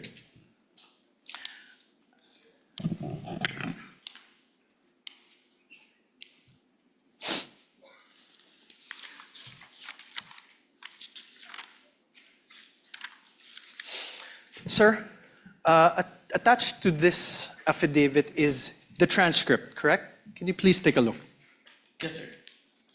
And Your Honor, may I ask again that the video, parts of the video be played of the press conference on November 23, 2024. Let's go through it together, sir. Where's the timestamps?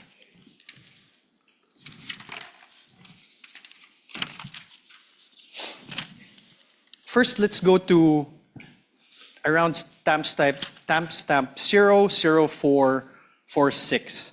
Your Honor, may I request that the video be played? Sir, please. Steps after this order, are you going to file? Are you going to trigger na po ba, ma'am, the filing? I am not leaving this room. I am a here in the House of Representatives detention facility for 5 days until the hearing on Monday. Nobody can just come in here and demand to transfer me in the middle of the night. I have my right. Okay, ma'am. Any crime. I am not leaving this room. Stop. Okay, yun lang po, ma'am. You heard that, sir? Do you want to repeat it? I heard it. You heard it. Sir, in the first, you see also where that part is? Can you see it? Start with the question with Red Mendoza, sir. Okay, after the Solaika Lopez. Did you hear that? Yes, sir. Okay. Mr. Witness, kindly speak to the mic. Yes, Your Honor. You heard, she said, I am not leaving this room. I am a detainee here in the House of Representatives detention facility for 5 days until the hearing on Monday. That is the first sentence, sir. My question is this. Does your transcript have the words a detainee? Can you repeat the video, sir? Okay, let's do it. Please repeat. Please play for the video Is again, please. instructed to kindly play the video timestamp identified by counsel for respondent. You're going to trigger na po ba, ma'am, the filing? I am not leaving this room. I am a here in the House of Representatives detention facility for 5 days. That part that the detainee is inaudible, the only I heard. That's You why. heard the, correct? Yes. Are the words or the sounds there? Here. Huh? Here. Yes. Here. Okay. Please play. How about the last part of the paragraph? She said, I have my rights. I am not accused of any crime. I am not leaving this room. Does your paragraph in your transcript have the word accused after not? Can you play the video, sir? Please play the video again. Speak to the microphone. Tech is instructed to play the video. Witness is instructed to speak to the mic. Demand to transfer me in the middle of the night. I have my rights. I am Okay, not ma'am. accused of any crime. I am not leaving this room. More. Play, please. Okay po, ma'am. Yun lang po, ma'am. Thank you po, ma'am. Wait. Yeah. Back. Any other question? 0446, please. I'm sorry, ma'am, kasi I understand, ma'am. Ma'am, this is my last question, and I'm very much sorry. I'm so triggered na po ba, ma'am, the filing? I am not leaving this room. I am a here in the House of Representatives detention facility for 5 days until the hearing on Monday. Nobody can just come in here and demand to transfer me in the middle of the night. I have my rights. I am Okay, not ma'am. accused of any crime. I am not leaving this room. Stop. Okay po, ma'am. Is the word accused in your transcript? What I heard is root, sir, The root. of any crime. The root of any crime. Yes, sir. Let's play 001238. Can you please go to 001238?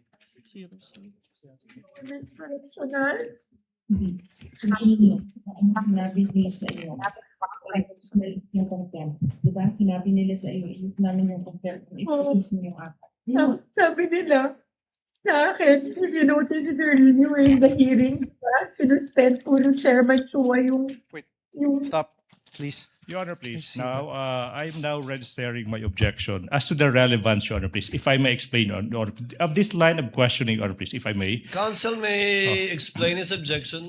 Your Honor, please. This witness already identified the video containing the contents of that press conference on November 23, 2024. And the counsel is see now my transcript? confronting No one- this witness whether there are minuscule portions of the 2-hour video, like detainee, accused, whether this appear in the transcription. Now the question, the basis for the objection is irrelevant. How can it be relevant? How can it be relevant, assuming but not conceding that these two minuscule words, detainee and accused, are not reflected in the transcript, when in fact this witness said he investigated not only on the basis of the transcript, but on the basis of the video that he himself viewed? What's the relevance? Overruled. Part of cross to test the accuracy and the truthfulness of the witness insofar as his transcription of the video is concerned. Thank you. Counsel may proceed. Thank you. Please play again 001238.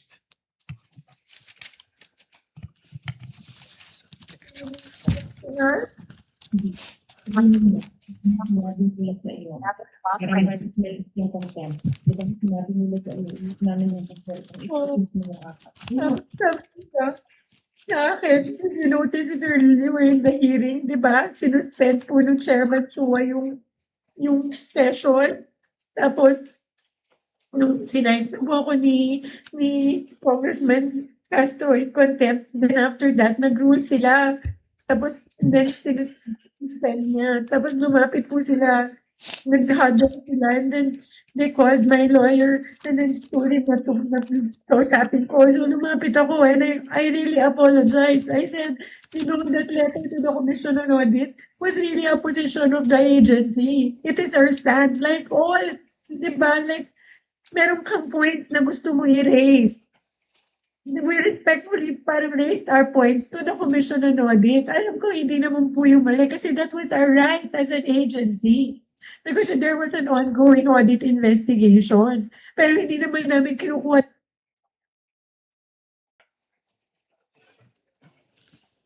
Narinig mo ba?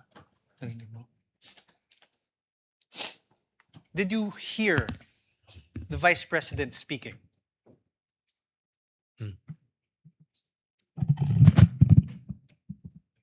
I don't hear. Can you please play again? Mr. Kalilong, you're reminded, please I answer don't hear, through sir. the microphone. Can you please play it again? MR ka, when we let you go. So we filed our MR, they did not rule on it, but suddenly they were able to come out with an order ruling to transfer me to the Women's Correctional. Sinabi nila sa iyo. Diba? Sinabi nila. There. Did you hear that? There are sounds, but I can't distinguish the words. Can you play it again? Your Honor, asked and answered. What's the point? Okay, withdrawn, Your Honor. No further questions. No further question are for we this done? witness. On cross, counsel, do you have redirect? Of course, Your Honor, please, for the utter failure I of was, the... I was, I was hoping you won't, but yes. For the please utter continue. failure of the respondent to Counsel, debunk. before I recognize counsel for the prosecutor, Your Honor, we Senator need Judge to strike. Tulfo Rafi is recognized. Your Honor, sorry, may I move to strike that statement of the prosecutor? How can it be, Your Honor? That's my manifestation. I'm about to answer the question of the presiding officer. We will review the journal tomorrow. I did not even hear anything Yes. that is strikeable, counsel, but we will review the journal tomorrow. Your Honor, he said for the utter failure of the respondent. Yes, Your Honor, We take I said exception for to the that. utter failure of the respondent to debunk the material points testified to by the witness yesterday. Your Honor, I'm he not is yet testifying. done. I'm not done either. He is I'm about still to answer testifying. the question. I'm not yet done with the answer. Counsels, please. The presiding officer is not recognized, either of you. Thank you. Kindly settle down. Senator Judge Rafi Tulfo is recognized. Thank you, Mr. Sir, you Presiding may Officer. proceed. Clarification naman po ito, Mr. Presiding Officer. Mr. Witness, what is your experience with regards to social media analytics? I have training, sir. What kind of training? I have cybercrime investigation training, sir. Okay. Are you familiar with Facebook, or do you have SOCMED accounts that would make you a little bit knowledgeable when it comes to SOCMED? Yes, sir.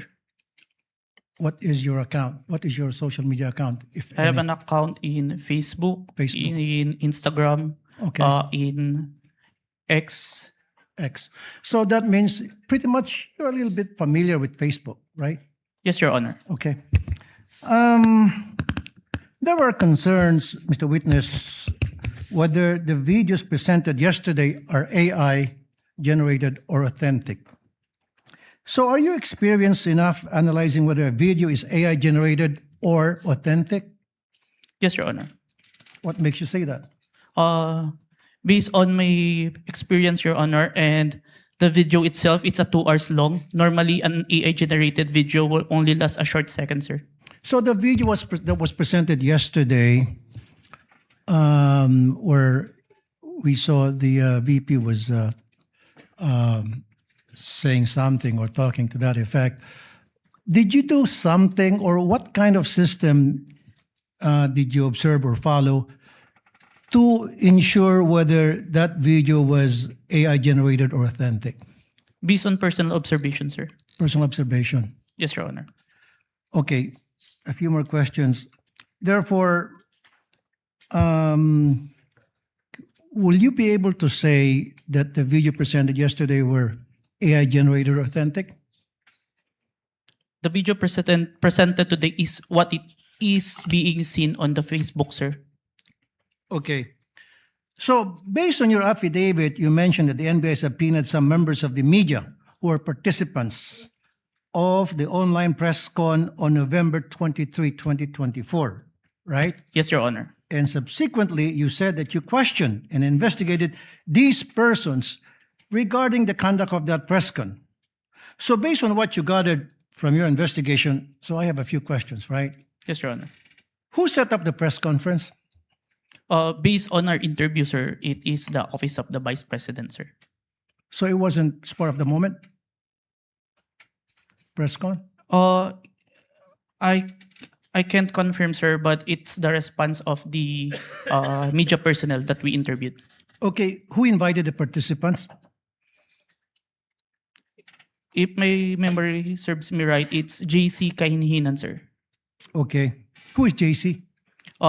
Staff of the Office of the Vice President, sir. Okay. Who are the participants? And how many participants were there, if you can remember? As far as I remember, it's at least 40. 40. Okay. Were there mainstream media or anybody from the broadsheets at that time? There are, sir. There were? Yes, sir. Do you know how many? Approximately, give or take? We have the one that we have issued subpoena, sir. At least 6, sir. 6. Okay. What was the reach of the video on that very day? Like how many views on that very day, and then a few days later? Were you able to observe that?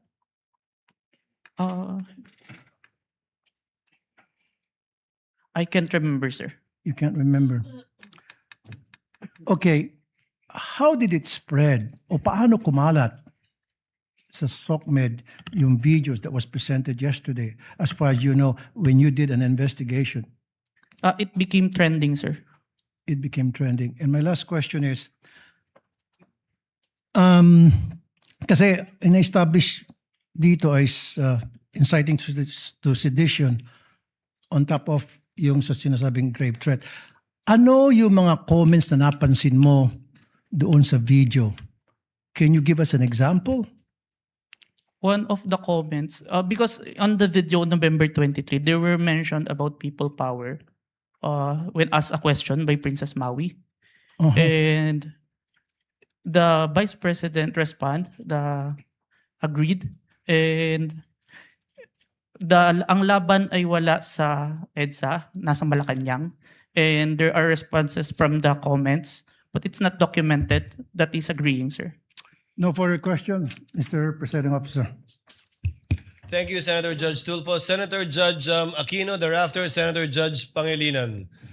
Senator Judge Aquino has 2 minutes. You may proceed, sir. Maraming salamat, Mr. Presiding Officer. Mr. Kalilong, kanina may nabanggit na 2 affidavit, isang January at isang February. Yung January ay binalik sa inyo, tama po ba? Yes, Your Honor. And there were 7 grounds why it was returned to you, is that correct? 7 points. Can you narrate what are the 7 points that you addressed? Is that the correct term that you addressed in the second affidavit? Yes, Your Honor. Can you name them, please? May I have the certificate, sir? The certification, was it counsel for the respondent? Your Honor, may I approach? Yes, you may approach and show him the document being alluded to by Senator Judge Aquino.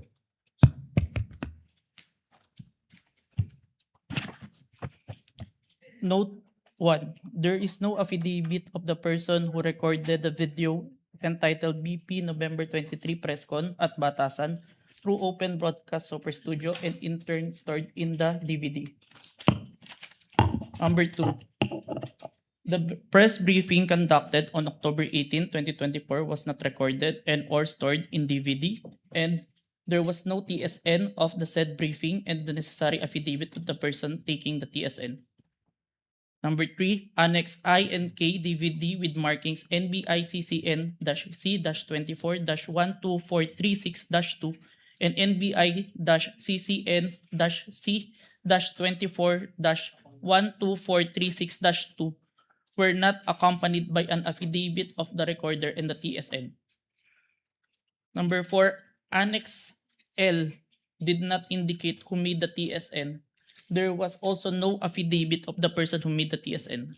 Number 5, the affidavit of Juan Patricia Morales mentioned that she stored the footage in a USB and submitted to the NBI. However, there was no USB attached to the complaint. Only DVD was attached. There was no detail regarding the content of this DVD.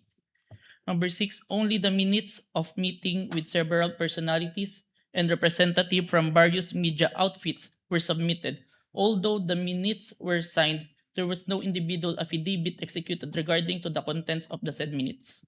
Number 7, one of the elements of crime of grave threat is that the offender threatens another with the infliction upon the latter's person, honor, and property, or upon that of the latter's family, or if the wrong amounting into a crime. In the instant complaint, only the NBI executed an affidavit and there was no participation on the part of the offended party, as it appears in the NBI is not the offended party of the crime of grave threat. Okay, so nakuha mo yung nag-submit kayo, yan yung binalik sa inyo, and then you did your best to correct all those items, is that correct? Yes, Your Honor. Okay, the first 6 are technical, no? Yes, Your Yung Honor. panghuli is a matter of who is the offended party. Yes, Your Honor. Hindi nyo na-correct yan? Or nung binalik ninyo, it was accepted already by the DOJ, is that correct? There is an explanation, Your Honor, that was included in the letter of the former director, Judge Jaime Santiago, sir. Okay. Wherein Yeah, go ahead. in the filing for preliminary investigation, it is not required for the victim to execute an complaint affidavit. Yan yung sir. sagot ng NBI. Yes, Your Honor. And once you submitted, it was accepted by the DOJ. Yes, Your Honor, and we received a certification, Your Honor, that our evidence is enough for preliminary investigation, sir. Okay, yun na yung second response to the second affidavit that you provided. Yes, Your Honor. Okay. May mga nabanggit dun sa mga statements tungkol sa hitman, no? Sa totoo lang, yung presensya ng hitman, mabigat yon. So, let me ask, are you the one who investigated just the video or did you also investigate the presence of the hitman that was being mentioned in the videos of the Vice President? I was only tasked for the video, sir. Okay, may I direct this to the prosecution? Will you be presenting other witnesses that will pertain to this alleged hitman? As to the alleged hitman, Your Honor, please. Yes. Yes. So kayo, Mr. Kalilong, hindi kayo nag-imbestiga niyan. Wala kayong alam tungkol dun sa presensya ng hitman. Yes, Your Honor. Okay. Mr. President, I will refrain from my questions and wait for the witness pertaining to the hitman. Maraming salamat. Noted and entered into records, Senator Judge Pangilinan, thereafter Senator Judge Ontiveros, and then Senator Judge Villanueva. Thank you, thank you. You have 2 minutes. Thank you, Mr. Presiding Officer. The question is to the witness. Kanina tinanong sa iyo ng defense counsel or counsel for the respondents na kung ikaw ay abogado. Ang sagot mo hindi. Yes, sir. Ikaw ba degree holder? Yes, Your Honor. Ano ang degree? Bachelor of Science in Accountancy, Bachelor of Science in Accounting Technology, and I'm a certified public accountant, sir. So you're a certified public accountant. Yes, sir. Kahapon, tinanong ko sa iyo yung training. No? Kasi nabanggit mo, nagkaroon ka ng mga training. Ang nabanggit mo kahapon, 2 weeks ng training. Yes, sir. Pero on what matter? Only on photo and video authentication, sir. Okay. Meron pa bang ibang training na ikaw ay you went through bilang expert or competent witness sa usapin ng digital technology, cybersecurity, online training? Meron ba? Yes, Your Honor. Anong mga ito? I mentioned that I have a training in Certified Computer Hacking Forensic Investigator. I have a training in Computer Forensic, Mobile Forensic, and Photo and Video Authentication training. I have also training in Cybercrime Investigation. We also undergone a 480 hours training on cybersecurity. And a training before we start the bureau, we have undergone the NBI Academy, which teach us all the aspects in investigation, sir. Okay, and siguro last question. Ang training na ito, puro local ba o meron ding training sa ibang bansa? I have an international, sir, recently. Ano yan? It's a training in Strasbourg. Okay. The name of the training is...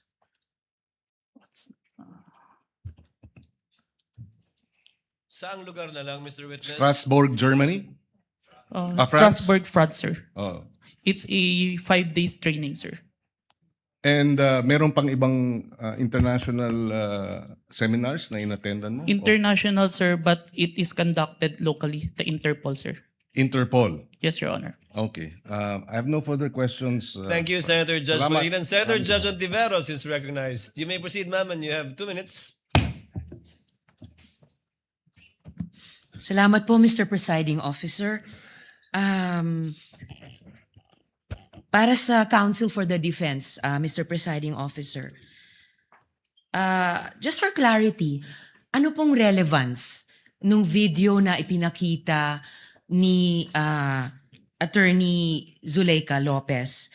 Sinasabi po ba ng depensa na yung mga alleged threats o alleged incitements ni VP Duterte ay prompted nung detention ni Attorney Lopez? Yes, Your Honor. Even before their mini trial, Your Honor, the committee headed by Representative Joel Chua began investigating the Vice President and her people. Even when Attorney Zuleika Lopez was being interviewed by the House Committee of Quadcom Committee, Your Honor, even if she was answering the questions faithfully and to the best of her ability, she was cited in contempt, detained. Her lawyer was not allowed. Her lawyer was not allowed to be with her when they were trying to detain her in the women's correctional facility, Your Honor. So, Mr. Presiding Officer, Counsel for the Defense, position po ba ng depensa na pwedeng palampasin ng alleged grave threats kung may masasabing lehitimong dahilan para magbanta? Your Honor, that is not the point. No. Mr. Presiding Officer, I am making a point through my question and I am asking the good counsel for the defense dahil sinabi nila there was a systematic oppression that yes, yan po ang nag-prompt nung alleged grave threats and alleged incitements ng Vice President na prompt po ng detention ni Attorney Lopez na kanyang inilarawan sa ipinakitang video kanina. Kaya itinatanong ko kung yan ba ang posisyon ng depensa na pwedeng okay lang or pwedeng tanggapin ang grave threats kung may masasabing lehitimong dahilan para magbanta.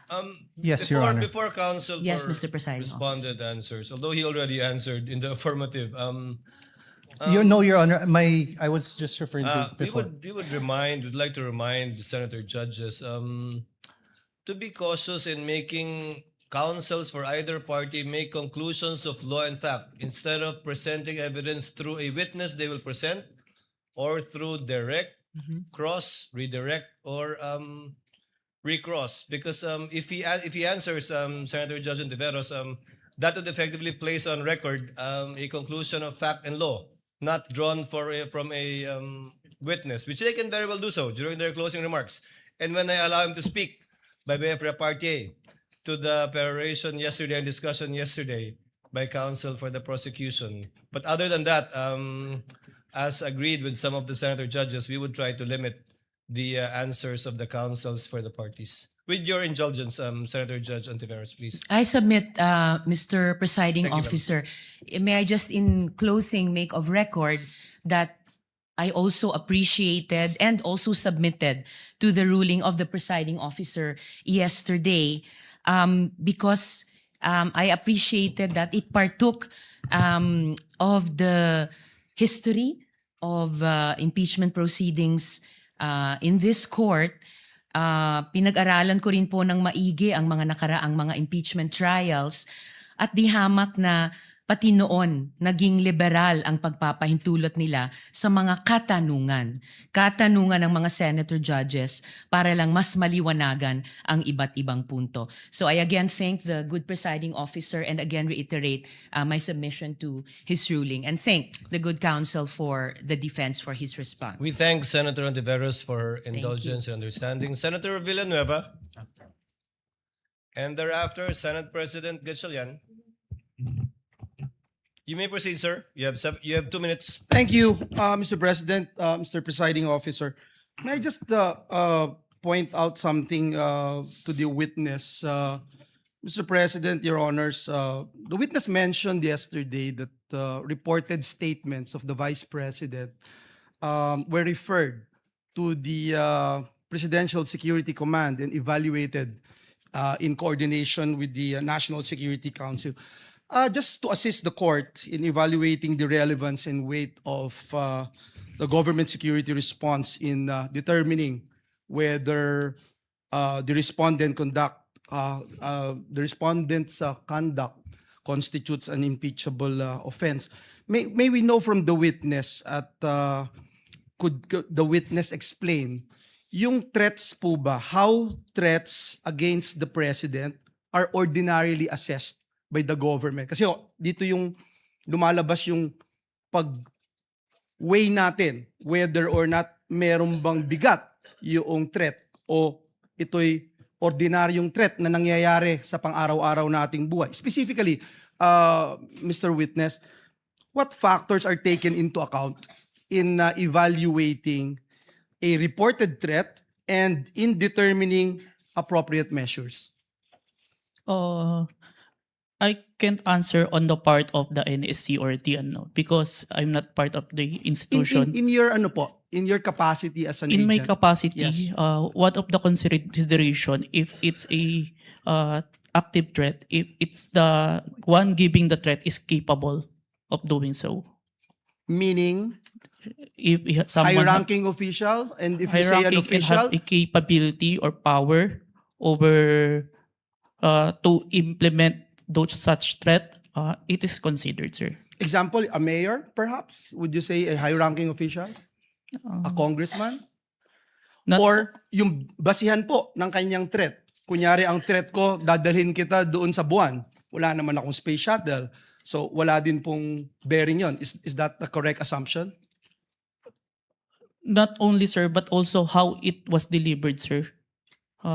Like what was mentioned in that I mentioned previously, it was mentioned that no joke, no joke. It's a serious. So that is the One of the considerations, that's sir. the consideration. Thank you very much. And lastly, Mr. Witness, you made mention na submit mo sa DOJ nung January 30.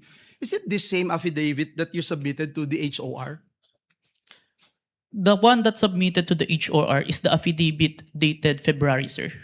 So that's the latest. Yes, sir. The one that complied with the requirements of the DOJ, sir. Thank you very much for that clarification. Thank you, Mr. President. Thank you, Senator Villanueva. Before I recognize Senate President Gatchalian and thereafter Senator Erwin Tulfo, may I remind Attorney Narvasa that your 5 minutes, you will be given your 5 minutes after the questions of the senator judges and before we recognize the counsel for the prosecutor for his redirect. Senate President Gatchalian is recognized. Your You may Honor. proceed, sir. You have 2 minutes. Thank you, Mr. May I be Presiding clarified? Officer. I believe that we would do it after recross.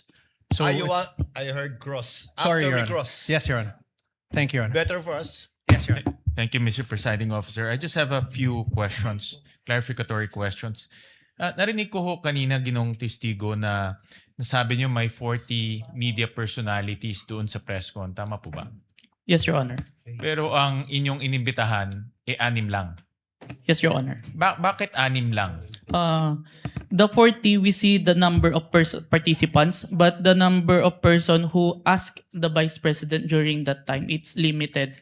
And we consider who we sure that is present during that time, Your Honor. Meron bang kayong criteria kung paano pipiliin itong mga media personalities or kung sino lang ang nagtanong? Kasi kahit hindi ka naman magtatanong, nandoon ka naman, naririnig mo yung mga diskusyon, meron ba kayong mga criteria kung paano pumipili ng media personalities?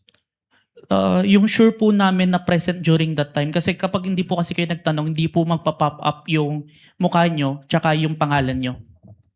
Okay.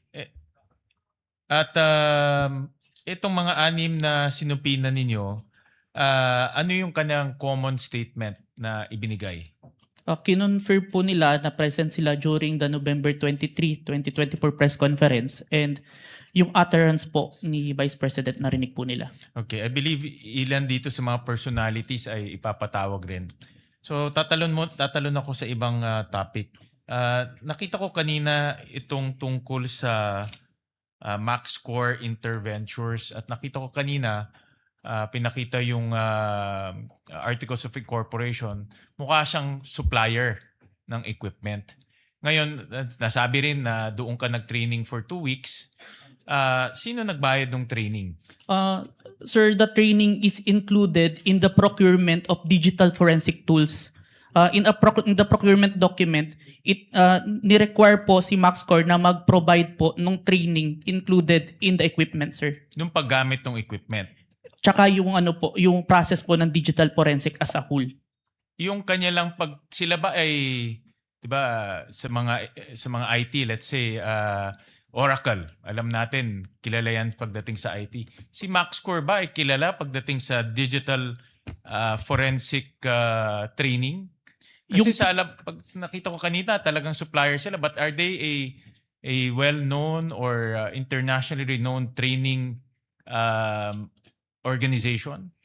It's not the MaxCore itself, but it's the trainer that they provide, sir, that is capable in training us, sir. Itong trainer na ito, certified siya in this type of technology? Yes, sir. The trainer has a lot of certifications in relation to digital forensics, sir. Can you name a few certification na meron itong trainer na ito? I can't remember, Let's sir. say Oracle or let's say Microsoft, 'di ba? May mga ganyan No, yan. sir. CompTIA, sir. CompTIA training. I believe he also have a certified ethical hacking certification and a lot more, sir. when it was presented to us, sir. Alright. So itong mga trainers nito ay certified trainers na pwedeng mag-train sa iyo at magiging certified ka rin. Yes, sir. Initial na akong certificate, sir. Lastly, Mr. Presiding Officer, after training, nakakuha ka ba ng certification na katulad sa kanila? No, sir. But that certification that I was trained by them, sir. Pero ikaw mismo, are you certified I have- to do forensic examinations for your purpose and responsibility? I have a certification, sir. I am a certified computer hacking forensic investigator, sir. Itong forensic analysis, meron kang for this purpose, itong pinag-uusapan natin. The computer, the authentication, sir, part or as a whole, sir? As a whole. I have a certification in computer hacking, sir, specific. But I have trainings in relation to the... Iba yung hacking eh. Yung pinag-uusapan natin, forensic examination ng video, forensic examination ng mga ganitong bagay. Meron kang certification doon? I have certificate, sir. Alright. Thank you, Mr. Presiding Officer. Senator Judge Erwin Tulfo, thereafter Senator Judge Marcos. You may proceed, sir. You have 2 minutes. Maraming salamat, Mr. Chair, Mr. Presiding Officer. Ang katanungan ko po ay para sa ating testigo. Batid ko po na sa ilalim ng Republic Act 10867, sa ilalim po ng Section 4, ang kapangyarihan po ng inyong ahensya na mag-imbestiga kapag ng mga krimen, partikular na tulad ng mga banta sa buhay ng Pangulo, ikalawang Pangulo, Senate President, Speaker of the House, at Chief Justice. Tama po yun. Yes, Your Honor. Kahit na lalo pat pag ito ay may kaugnayan sa national security. Tama po? Yes, Your Honor. Pero ang tanong ko po, ang pagsasampa po ba ng kaso, nasa mandato rin po ba ng NBI na magsampa ng kaso doon sa mga tao na nagbanta sa buhay ng Pangulo, ikalawang Pangulo, Senate President, Speaker of the House, Chief Justice? Is it automatic or kailangan mag-request sila sa inyo? Matic ba yung pagsasampa ng kaso doon sa nagbanta? In this case, is it automatic or wala lang, kasama sa mandato niyo to file charges dahil binantaan mo Pangulo o si Vice Presidente kung sino mang yang 4 na matataas na opisyal natin or 5 matataas na opisyal natin? Ang basis namin doon, Your Honor, is yung primary objective namin to investigate cases to the threat to the President, Vice President, Senate President, Supreme Court. And if we found that the evidence is enough that there is a crime committed, we will file a case because that's the output of our investigation, sir. Kahit po ba na hindi yung biktima, in this case yung Pangulo, biktima ng threat, kahit na hindi siya nagreklamo, automatic po yun? Kahit na hindi siya nagreklamo sa inyo? Yes, Your Honor. Okay. Hindi nyo na siya kailangan tanungin pa na, Sir, gusto nyo po bang kasuhan namin ito? Wala nang gano'n. You will never ask. Sabihin natin, hindi lang Pangulo, Vice Presidente. Nangyari din sa Vice Presidente o sa Speaker of the House, sa Senate President o sa Chief Justice. Hindi nyo naman lang siya afford to ask him like, Sir, will you go to the process? Kasi magpa-file ka po ng mga affidavit. This is a long process, etc. Kahit na Pangulo ka po, may pipirmahan ka mga affidavit. Is it automatic, Mr. Witness? We submitted it, sir, even without a complaint in the for preliminary investigation, sir. No further questions, Mr. President. Thank you, Senator Judge Erwin Tulfo. Senator Judge Marcos is recognized. You may proceed, ma'am, and you have 2 minutes. Yes, maraming salamat. Mahal na namumuna. Hihingi lang po ako ng dokumento para mas madali nating sundan ang mga pangyayari. Nalilito lahat pagkat wala po kaming papel. At ang nabigay sa amin, eto, Annex FFFGGG. Nalilito po kami kung alin dito yung mga papel. Kung maaari kaming bigyan, unang-una, yung unang tinutukoy, the first affidavit of investigation dated January 30, alleging grave threats inciting to sedition ng NBI. Ikalawa, yung napasok na yata sa record, pero nais rin namin bilang Senator Judge na magkaroon ng kopya ng DOJ certification signed by Prosecutor Bandung February 5 na nagbigay ng 7 grounds na insufficient for preliminary investigation. Ikatlo, yung naibigay na. Ito klaro to, naibigay po ni Mavic at ng iba pang staff natin yung February 10, yung ikalawang amended na ibinigay na revised affidavit of authentication, February 11. Ngunit sabi ni Testigo Kalilong na merong kasama ito na wala rito sa record natin at sana maibigay si Senator Judge. Ito yung sulat kasama nung second revised affidavit of authentication. Ito naman yung sinasabing sulat ni Santiago K. Fadulyon ng DOJ na nagsasaad na hindi kailangan na may private complainant yung sina Presidente, ang First Lady at saka yung dating Speaker dahil base sa kaso ng Santos Concho versus DOJ na 2008, hindi daw kailangan yung private complainant. May we also have a copy of the same.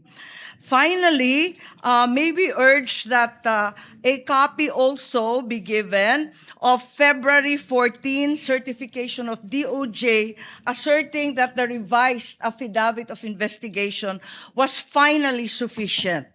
Nais lang namin na makita yon at alamin yung investigation data, huling-huli, nung March 7, almost a month after the submission of the affidavit of authentication, kasi halos isang buwan bago utusan na magkaroon ng investigation data form. Sana may kopya rin tayo noon. To respond to Senator Judge Marcos, what the court has copies of are the pre-marked documents that the parties pre-marked during pre-trial, but not documents that have not yet been pre-marked.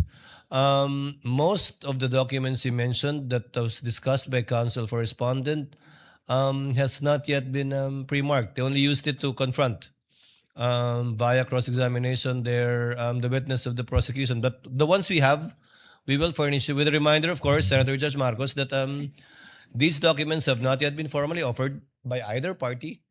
And we still have to await formal offer before the court rules on the admissibility, if at all, of these documents. But we will endeavor to furnish the good Senator Judge with whatever the clerk has. Yes, Your Honor, if I may. if we could be provided with whatever the clerk has and adequately identified, not as GGGGG or FFFFF, at sana kung mabuo yung mga dokumentong sinasabi sa lalong madaling panahon. Maraming salamat. We will endeavor to comply as best we can, Senator Judge Marcos. Same Senator Judge Alan Cayetano, Peram yung what is your pleasure, sir?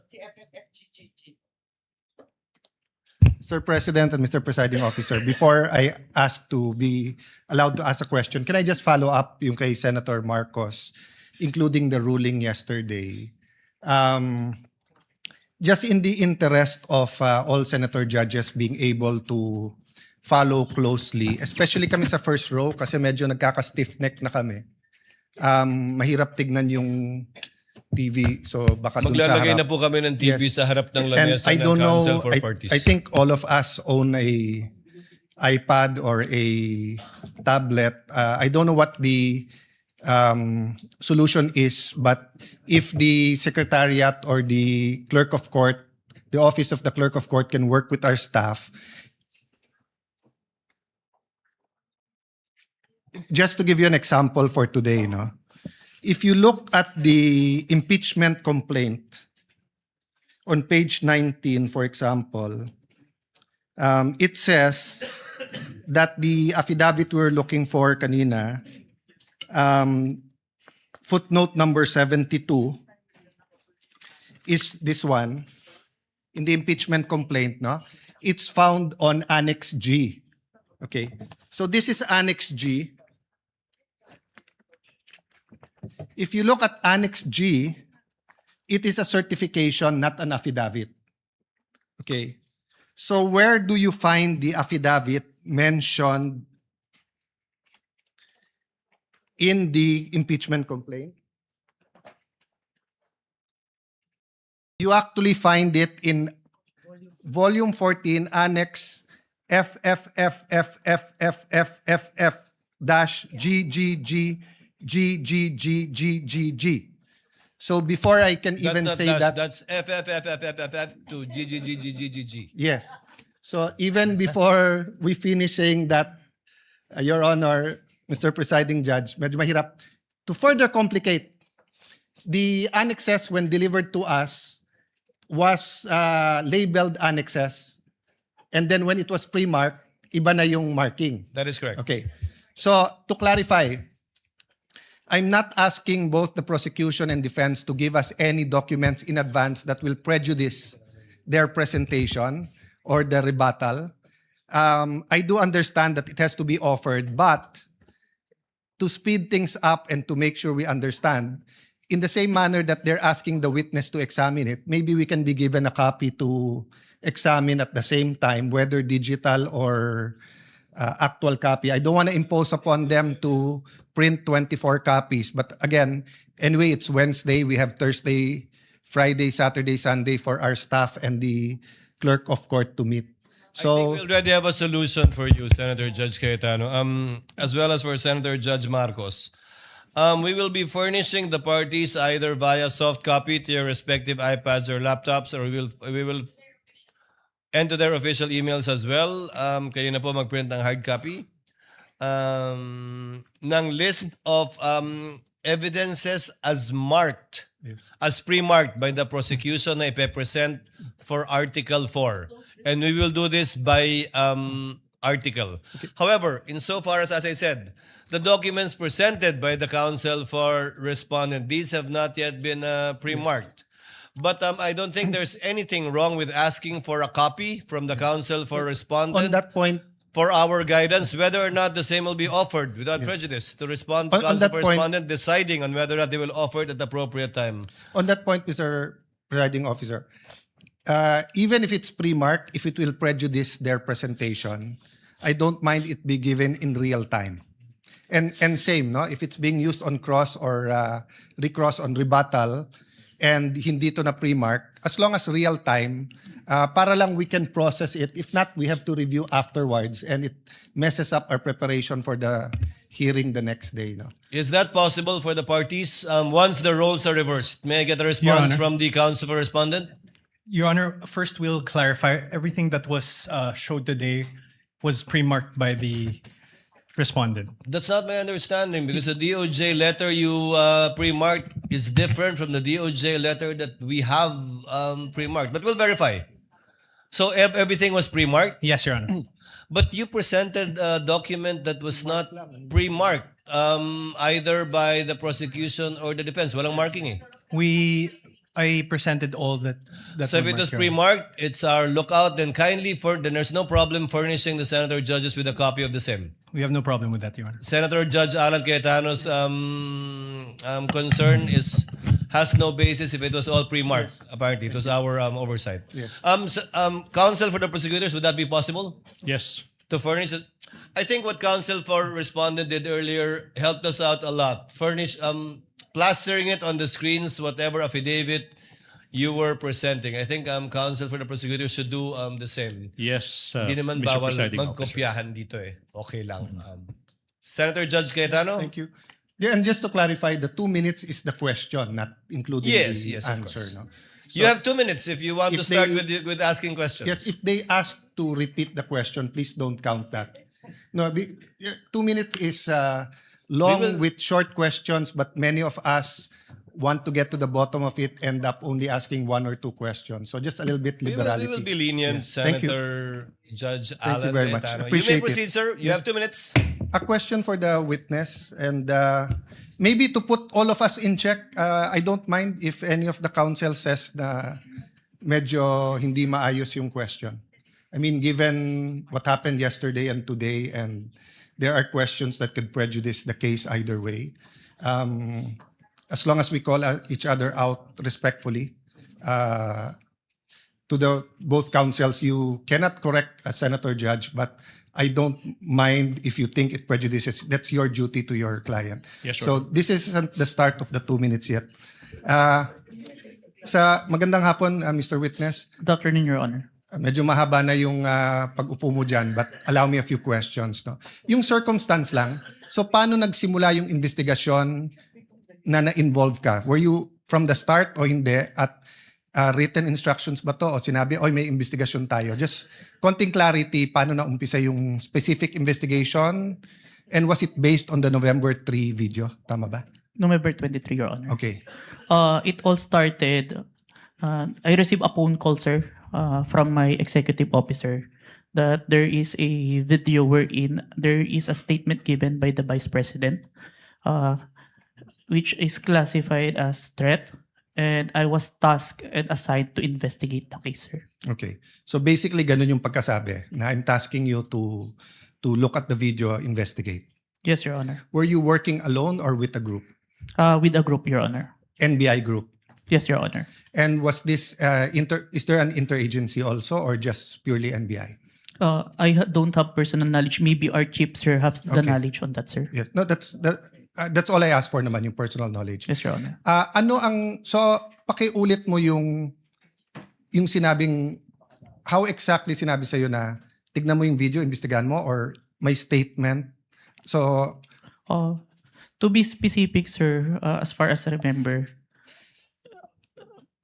may statement si Vice President regarding the November 23 press conference na kung saan may pagbabanta na naganap, Okay. pakiimbestigahan. pakiimbestigahan. So, ganun ka-general. May Yes po. pagbabantang naganap, pakiimbestigahan. Yes po. And you proceeded by watching the video. Yes, Your Honor. And when you watched the video, you got to the part na may pagbabanta. No, Your Honor. I first don't know which part of that. So, you watched the whole video, of course. First, the clippings, Your Honor. Okay. Then, I look for the whole video, Your Honor. Then you watched the whole video. Yes, Your Honor. And thank you for your honesty. So, after the clipping, tapos the whole video, what did you do next? You reported or you made your recommendations? I don't understand the process lang kasi.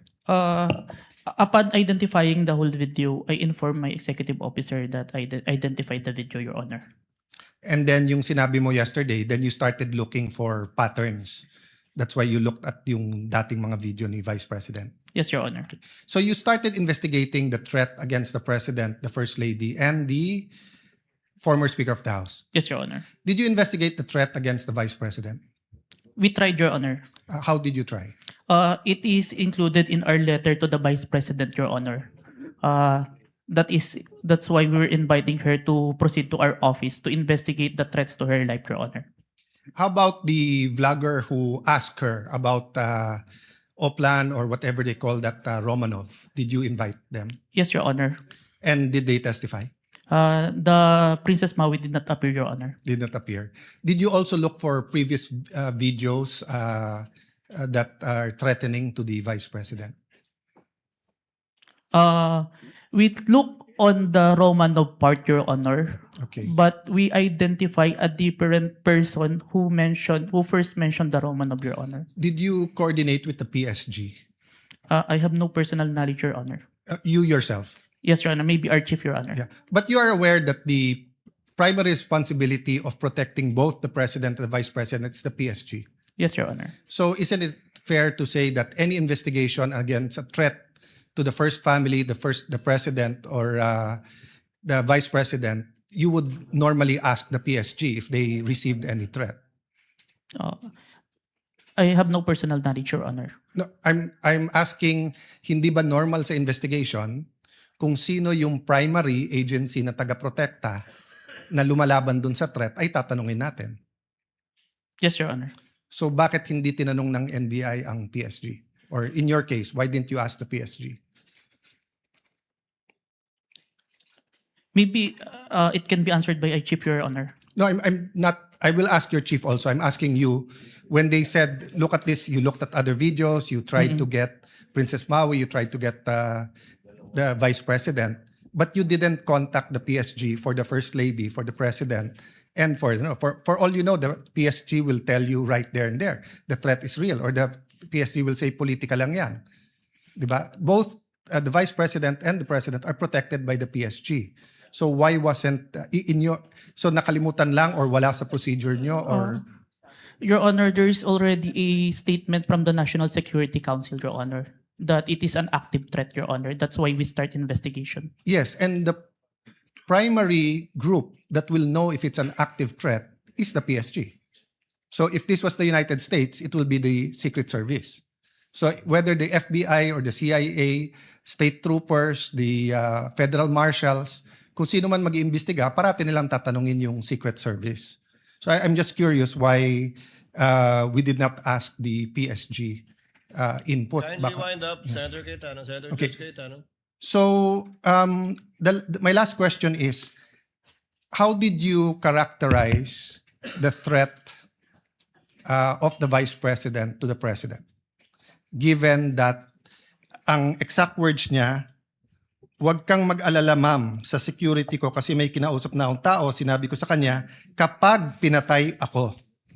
So that'll be fair to you and not vague, no? Did that phrase, "kapag pinatay ako," have any bearing in your investigation? Yes, Your Honor. And what was that bearing or thoughts in your mind? First of all po, dun sa statement, may nakausap na po. It already took place before pa yung mangyari yung meeting. And nung Excuse condition, me, I'm not talking about yung may kinausap na para pumatay. Ang sinasabi ko yung sinabi niya na pag pinatay ako. yes, Your Honor. How did that affect your investigation? There is a condition na kapag pinatay siya. But as we can see, it's only applicable if there is only two parties.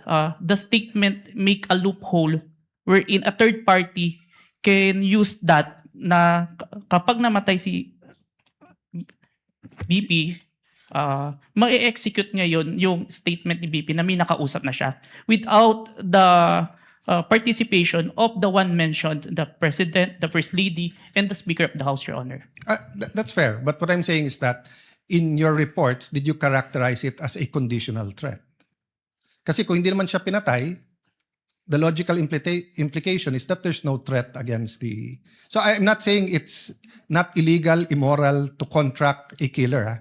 I'm just trying to follow the logic na pag sinabi kong pakukulong kita, Mr. Witness, pag nagsinungaling ka under oath, then it's actually not a threat. It's a legal... I'm just telling you the law, di ba? Pero Yes, pag sinabi kong pag hindi ka sumunod sa akin, anuin kita. So that's my last question lang. So how did you characterize that? It wasn't a conditional in your mind because may kinausap na? Even with or without, sir, it's still considered a threat as long as the I person... have no doubt there. I'm just asking, is it a conditional threat?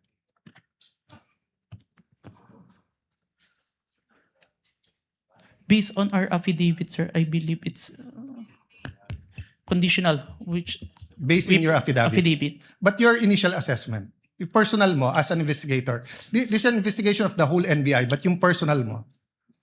The threat is absolute, sir. Okay. Thank you, Mr. President. Thank you. Thank you, Senator Judge Cayetano. Your We Honor. now proceed. Senator Judge Padilla is recognized. Maraming salamat po. Thereafter, Senator Judge Zubiri.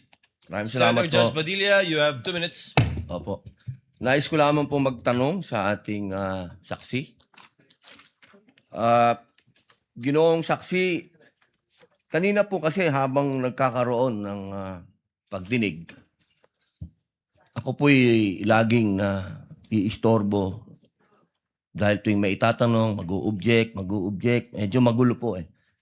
Pwede po bang sagutin po ninyo ako dahil noong pong February 5, ang sabi po dito ay insufficient po yung na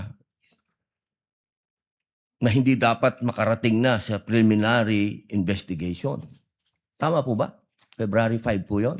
May certification, sir. Yes po. Opo. Tapos nung February 14, naging sufficient na for conduct of preliminary investigation. Nasagot po ba yung 7 na sinabi dito na para, ang sinasabi po kasi dito nung February 5, merong 7 na kulang. I believe so, sir. That's why we have received a certification, sir. Ayun. Kasi po, parang narinig ko kanina, hindi po naibigay yung original copy nung sinagawang interview kay Vice President Sara Duterte? Yung original po na kopya, kung sino po yung nag-record. Wala po kayong affidavit? Meron po ba kayong affidavit na nakuha nyo? Yes sir, ako po yung ang inire-request po ng DOJ dyan is affidavit po nung nag-screen record, which is my affidavit, Your Honor. Meron po siyang affidavit? Ako sir, ako po yung nag-execute sir. Hindi po yung mismong tao? Yes po, ang hinihingi po kasi ni DOJ is kung sino yung nag-screen record through OBS sir. Hindi po yung mismong tao? Yes, Your Honor. Kayo lang po yung nag-affidavit? Yes, Your Honor. Pero meron po kayong ng pagkakataon ba na nakausap niyo yung tao at nagbigay siya ng affidavit? May I clarify, Your Honor, if sinong tao yung tinutukoy? Yung nag-record po? Ako po yung nag-record through OBS, sir. Hindi po. Yung mismong nag-record po kay Inday sa Vice President. Nakausap niyo po ba? Yung raw file po. Kasi napakahalaga po nun. Kasi doon po natin malalaman kung original ba o hindi. The video itself, sir, is publicly available. That's why I performed the recording, sir. Opo. Pakisagot na lang po, mahal na saksi, kung nakuha niyo po ba yung original. Yung original, hindi po yung galing sa internet. The original, no, sir. Yun lamang po. Maraming salamat po. Thank you, Senator Judge Padilla. Senator Judge Zubiri, you are recognized, sir. You have 2 minutes. Maraming salamat to our presiding officer. Magandang hapon po, Sir Witness. Good afternoon, Your Honor. Good afternoon. Gusto ko lang magtanong, clarificatory questions lang po ito. Dito ba sa ating bansa, dahil tinatanong ko po ito sa inyo, dahil kayo po investigating body, sa ating bansa, meron bang specific law pagdating sa mga banta sa Pangulo, Pangalawang Pangulo at kanyang mga successors? Or yan ba'y pasok lang sa grave threats, which is applied sa lahat? Applicable sa lahat ng tao? Based on my personal knowledge, sir, it's only on the grave threat, Your Honor. Which is applied to everyone, if I'm not mistaken. No? Kasi sa batas sa Amerika, sa Estados Unidos, meron pong tinatawag na number 18 under the United States Code, Section 871. There is a specific law na pinagbabawal po itong mga threats to the President, Vice President, and its successors. May jail time po ito at may fine na malaki. As a matter of fact, dito sa panahon ni Pangulong Trump, marami na po silang kinasuhan at hinabla at napasok sa kulungan dahil sa paglabag nitong batas na ito. At Secret Service po ang sumasagawa ng investigasyon. Sa atin ba dito, ang NBI ba ang nabigyan po ng kapangyarihan para gawin itong investigasyon under your new NBI code? Under our law, sir, the new NBA law, included po yung investigation to the threats to the life of the President, the Vice President, the Speaker, the Senate President, and the Supreme Court, sir. So, klaro na kayo, nasa kapangyarihan ninyo. Kasi hindi pwede sa Presidential Security Group. Hindi katulad sa Estados Unidos, yung Secret Service ang talagang nanguhuli at nag-imbestiga. Sa atin dito sa Pilipinas, ang NBI po ang nangunguna sa investigasyon. Tama po ba yan o mali? It is within our law, sir. Okay. And this is just food for thought because not only are we senator judges, we're also legislators. It may be time that we also craft a law that will be specific on threats made to the President, Vice President, and its successors, meaning the Senate President, the Speaker of the House, and the Supreme Court Chief Justice. Sa Amerika kasi, sa batas po nila, and I'll just wrap up, the defendant, to secure conviction, the defendant communicated a threat. The defendant understood and intended the statement as a true threat. Hindi po niya sinabi joke only in the end. And pangatlo, the defendant knowingly and willfully makes the threat. So just food for thought as legislators as well. So maraming salamat po, Mr. President. Thank you, Senator Judge Zubiri. We now proceed to where we left off. I believe that was the redirect of the counsel for the prosecutor. Just out of curiosity, without any pressure, because I promised I would declare a break somewhere in between. Depending on how long your direct and recross would be, I can call the break after the recross and the statement of the counsel for respondent so that we break on a good point before we call on the last witness for today. Yes, counsel for the prosecutors. As to the question, if the prosecution will do the direct examination, The redirect. Kung mahaba-haba sorry, pa the yung redirect examination after the cross-examination of the defense, the prosecution decides not to conduct a redirect, Your Honor, please. Thank you, counsel for the prosecutor. Counsel for the respondent, do you want to begin to utilize your time now? Your Honor, I will turn over the mic to my co-counsel. He will also be the cross-examiner for the next witness. But Your Honor, please, sorry. May I make a manifestation, Your Honor, please, before we proceed, Your Honor, please? A manifestation as to the In statement. connection with what, counsel for the prosecutors? As to the manifestation earlier that all the documents that were confronted, that were Yes. presented to the witness, I believe that the defense said that all those exhibits were pre-marked. But based on our records, Your Honor, please, and then I hope the defense will clarify this for the record. We perused the documents and we don't see that the articles of partnership and the screenshots of the websites that were presented earlier, based on our tally, based on our records, these were not pre-marked, contrary to what the defense manifested. So we would like to seek clarification from the defense. That is correct, Your Honor. Those 3 documents were not Noted pre-marked. and entered into the records. Thank you so much. Given that there is no redirect and recross, counsel, can you state for the record your name? Good afternoon, Your Honors. I am Mark Sivinluan for the Vice President. Sir, you're aware of the situation. Time was given to the counsel for the prosecutors to make a discussion about whether or not Article 4, the acts alleged in Article 4 constitute an impeachable offense. You have the same time of 4 minutes and 26 minutes, which will round. Before I allow you to continue, kawawa naman si Mr. Calilong. Mr. Witness, Mr. Calilong, Senator Judge Lacson, before we excuse.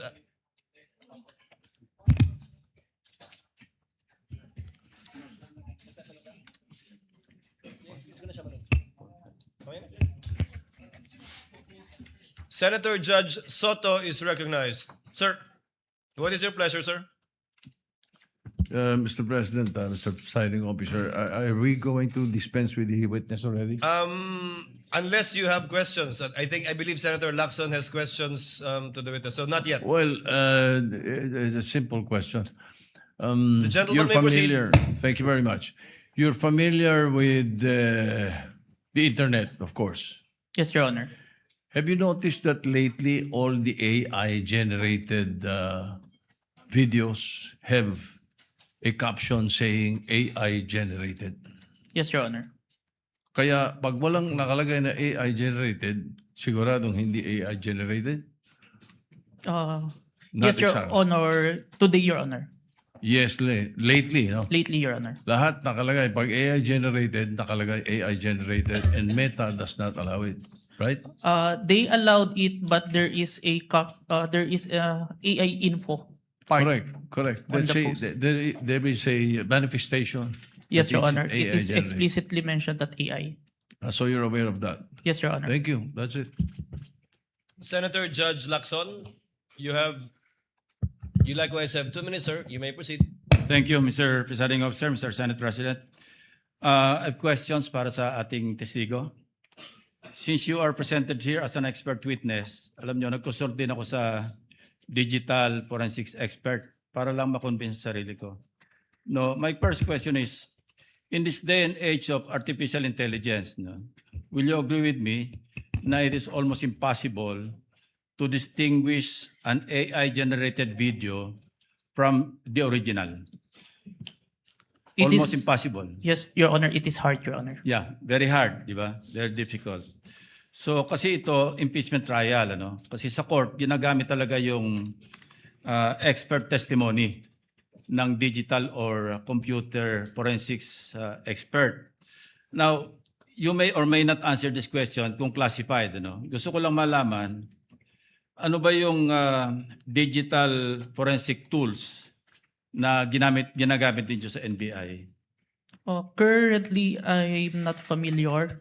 But during the time na nandun po ako sa Digital Forensic Laboratory Division, meron kaming Encase Forensic, Celebrite, and Amped Authenticate, sir. Amped Authenticate, sir. Ang balita ko, yung AMP 5 or AMP Authenticate. Diba? Amped Authenticate, sir. Ito yung ginagamit ninyo. Ito, capable ito na magsagawa ng reverse image, a photo or video, di ba? Yes, Your Honor. Okay. Ito ba yung ginamit mo? For this part, Your Honor, the OBS only, Your Honor. Bakit hindi nyo ginamit ito? The duration is too large, Your Honor, the 2 hours. And the Amped Authenticate can only detect if there is a inconsistent FPS, Your Honor. Yeah, kaya ako tinanong yon dahil una-una maraming para mag-adhere na magamit sa korte, no? Likewise sa impeachment court. May mga requirements, di ba? Sinabi mo kasi meron kayong open source, di ba? Yes, Pero Your Honor. ang pinaka-importante yung chain of custody, of course, yung provenance. Yes, Your Honor. Yung original na pinanggalingan. Yes, Your Honor. Ang sabi mo, pinanggalingan lang Facebook. The Facebook was captured, Your Honor. So, hindi yun ang original, di ba? The screen recording is the original itself as to my authentication, sir. Yeah, and you can attest sa authenticity ng video. Yes, Your Honor. In spite of not being or not having originated from the original. Yes, Your Honor. I compared the recorded with the original and ensured that the contents are identical, Your Honor. Kasi nabanggit mo rin, ginamit mo yung manual comparison simultaneously ng dalawang videos. Yes, Your Honor. Pero again, I will insist na talagang hindi reliable yung manual. Ito yung sinabi sa akin ng digital forensics expert na nakausap ko. No? Ang pinaka mas importante, makuha mo yung original copy, yun nga, yung provenance, di ba? Para talagang, tapos masundan mo yung sa analysis, gagamitan mo ng tools para malaman mo na talagang authentic yung video. Of course, I'm not here to question the authenticity. I just want to be assured dahil sabi ko nga kanina, pagka sa artificial intelligence, napakahirap talaga. Almost impossible to distinguish it from the original video or yung source. Yes, Your Honor. And you are competent enough doon sila ginagamit yung forensic tools o forensics tools at yung inyong yung competence mo through your training, no? And experience, Your Honor. And experience. Kasi sabi mo nga, you've been with the NBI since 2021, di ba? Yes, Your Honor. And since then, you have appeared in some 20. At least 30, Your Honor. 30. Yes, Your Honor. 30 court hearings. Yes, Your Honor. So, thank you, Your Honor. Thank you, Mr. Presiding Officer. Thank you, Your Honor. Thank you, Senator Judge Lacson. Senator Judge Cayetano, what is your pleasure? Just a clarification addressed to the presiding officer. You may proceed, sir. Apologies, I don't remember if it was one of the counsels or one of the senator judges who asked the witness a while ago whether he was an expert witness, and he said he was a competent witness. That is correct. And there's a The difference presiding between an officer expert confirms that. witness. So he's not an expert witness. He's an competent witness. That is correct, Yes. Your Honor. So that will have bearing because whether or not an AI video can be produced without an AI has to be testified by an expert witness. If I may, Wait, yeah, go ahead. If I That may- doesn't mean, I don't think you'll disagree with my second statement. That doesn't mean that this witness is not competent to testify on that. Second point, I just like to clarify for the record, my understanding of watching the video is that it was on StreamYard, then a link was shared sa Facebook. Yes, Your Honor. So if that's the case, Mr. Presiding Officer, the original video is with StreamYard, not with Facebook, or are both original? It's Zoom, Your Honor. Zoom? Yes, Your Honor. I was informed StreamYard, but just for the record, so that later on when we review everything, someone testified to it. Duly noted. Yeah, thank you. Duly noted and entered into records. Mr. Vinluan, you have your 4 minutes and 26 seconds, but we cannot use the seconds in our timer, so just look at the clock, sir, please. Your Honor, please. Before we...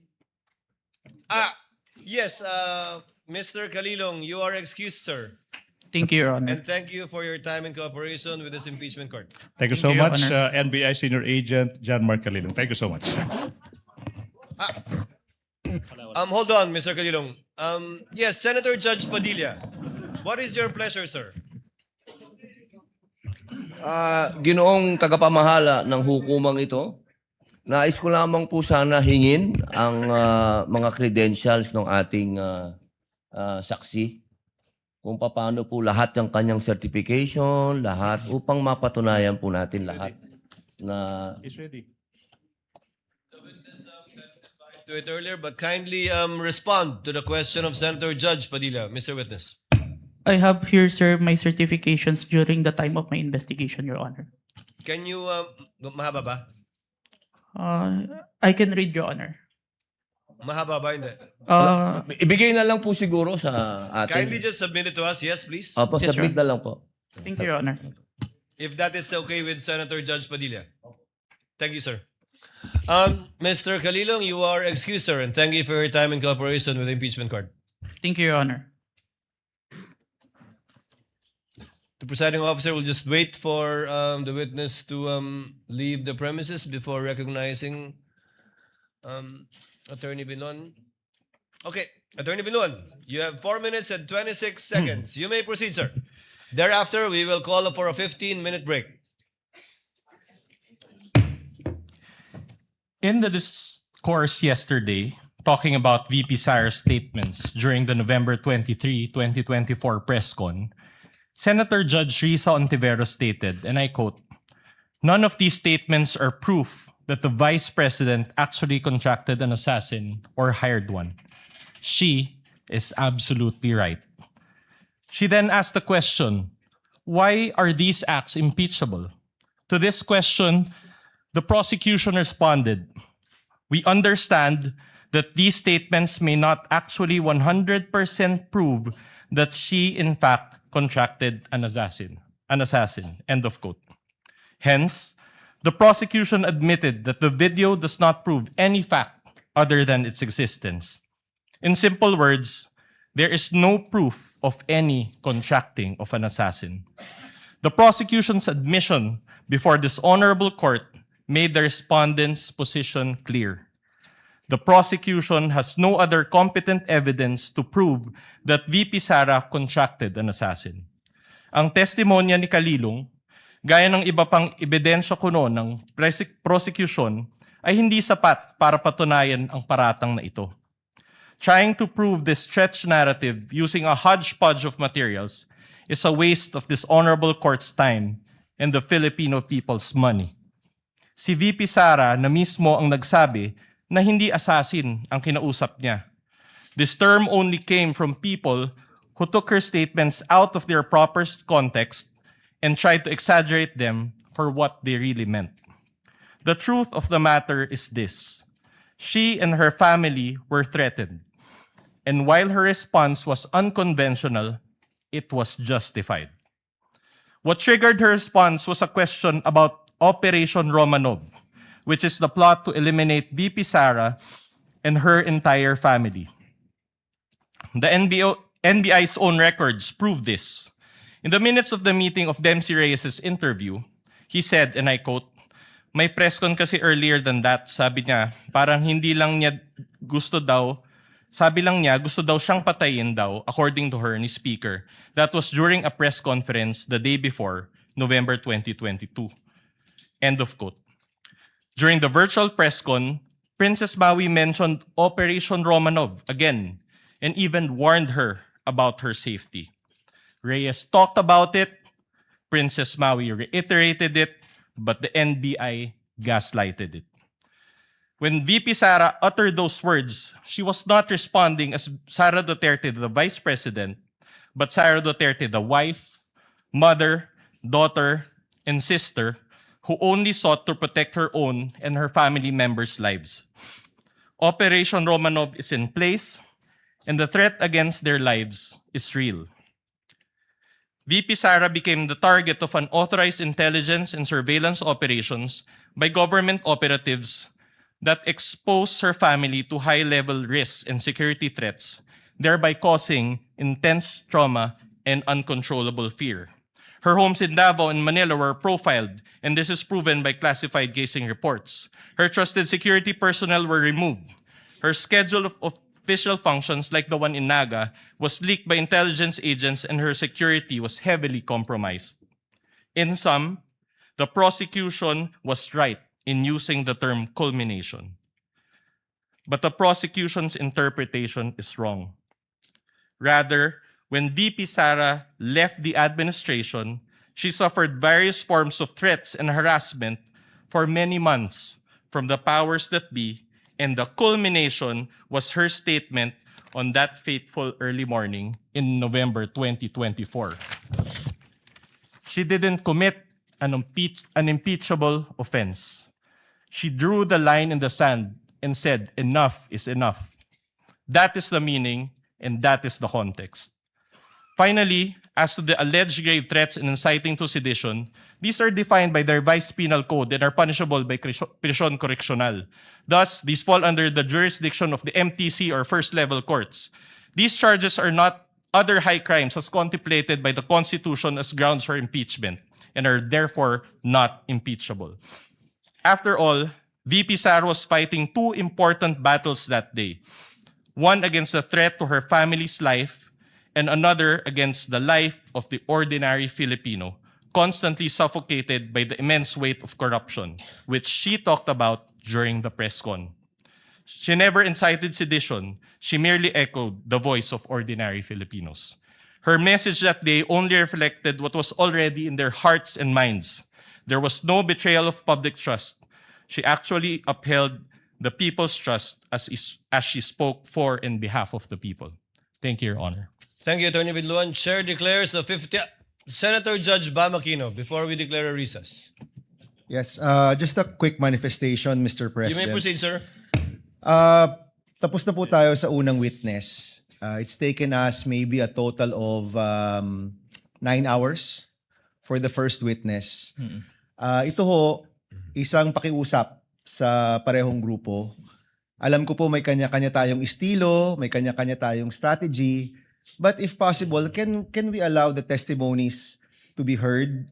Can we have proceedings that will go straight to the point? Kasi po nanonood ang taong bayan, pati po kaming mga senator judge. Gusto rin ho naming makita itong mga proceedings, yung mga ebidensya na mas madali ring maintindihan. So ito naman po, di ho namin pwede itong idikta sa inyo. But if possible, the succeeding witnesses, and we have a long list, this goes for both parties, by the way. Let's have proceedings where we can go straight to the point, malaman natin yung puntos ng bawat grupo para makapagdesisyon rin po tayo ng maayos. Ito po this is a plea, no? This is not an order na lumabas yung mga katotohanan, lumabas yung mga ebidensya upang maging mas madali at mas kaaya-aya po yung ating proceedings. Yun lang po, Mr. President. Thank you so much. Noted and entered into the records. Chair would like to give Senator Bam, bibigyan ko ng konting pag-asa sa Senator Bam. Usually, ang mga paglilitis tulad nito, parang diesel yan. Sa simula, siyempre dahil una pa lamang, nagkakasanayan, nagkakaestimahan, pero bibilis at bibilis ito sa pagdaloy din ng ilang araw lang ng trial natin. And you will be able to see that in the next couple of days. Chair declares a 15-minute recess. We Your all Honor, come please. back. Your Honor, Yes, please. counsel for the prosecutor. Before the declaration of recess, I suppose that the reason is for the presentation of the next witness for Yes. the prosecution. We manifest, Your Honor, that John Mark Calilong will be our witness for this afternoon. We'll be presenting the next witness during the next hearing on Monday, Your Honor, please. You won't present Attorney Lotok anymore? Yes, today? Your Honor, on Monday, Your Honor, please. We will utilize the 11 days allotted to Article 4 for the prosecution, Your Honor, please. So, no Attorney Lotok today? Today, we'll do that on Monday, Your Honor, please. So, Your Honor. Chair would like to I guess there's no need to declare a recess. Yes, Your Senator Honor, Judge please. Lacson, Your thank you for Honor. that manifestation. Yes, counsel for the respondent. Your what Honor, do you want maybe to say? just clarified if Attorney Lotok is the witness on Monday because they had already Yes. disclosed the witness. I was about to ask that question. Yes, Your Honor. Attorney Jeremy Your Honor. Lotok will be presented On by the Monday? prosecution on Monday, Your Honor, please. Likewise, can you name us? You manifested that you will also be presenting next week or requesting a subpoena to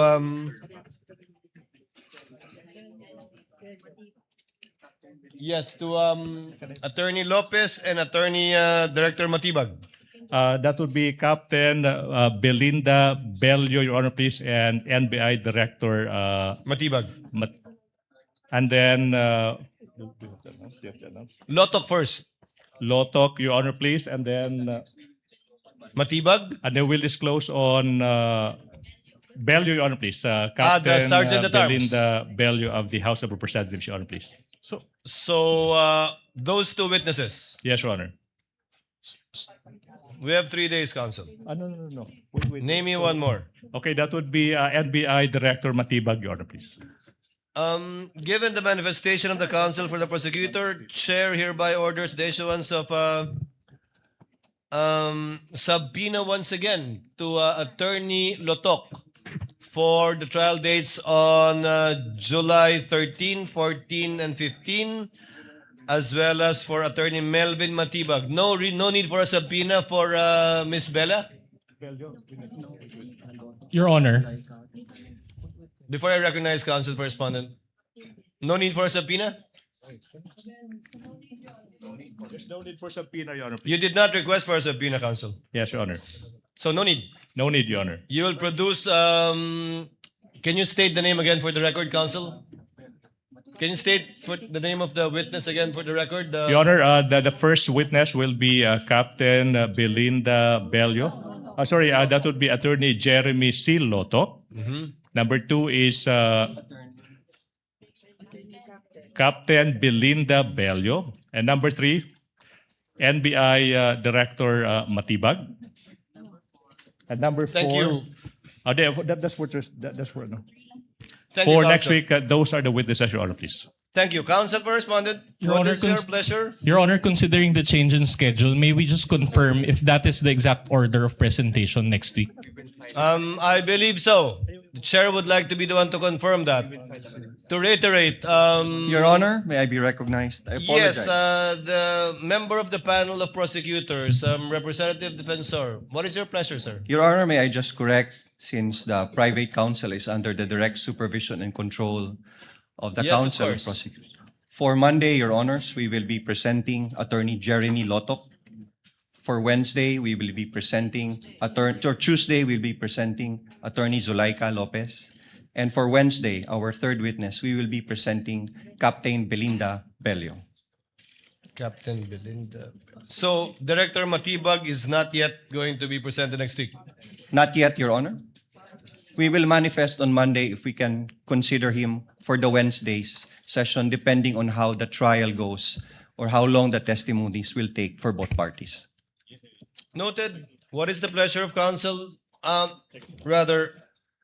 Chair would like now to discuss and dispense with some administrative matters. The BIR box, which the chair ordered to be returned on July 6, has actually been returned to the BIR, sealed, untouched, and duly received accordingly. And the counsel for the prosecutors have filed a motion for the issuance of subpoena duces tecum at testificanum to the BIR concerning this box. Has a copy been furnished to the counsel for the respondents? None yet, Your Honor. None yet? I thought, yes. Your Honor, we confirm that we emailed a copy to the respondents. Last Kindly Monday, Your check Honor. so that we can dispense with the need of reading the subpoena. Having said that, given that this has been put in issue in the pre-trial brief of both parties, there is counsel for respondent, we will accord the same treatment to this with respect to the subpoena, request for subpoena for the bank accounts of the spouses, Vice President Sara Duterte and Attorney Mans Carpio.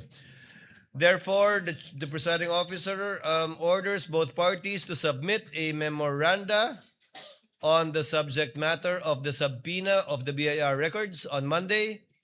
And we will also schedule the oral arguments for deciding on this issue together with the bank records on Wednesday. Each party will be given 10 minutes without prejudice to a rebuttal and or a rebuttal by the other side for another 3 minutes before the court shall decide. We will comply, Your Honor. We will comply, Your Honor. Thank you. So ordered. In regard to the request for the issuance of a motion for subpoena, asan yung...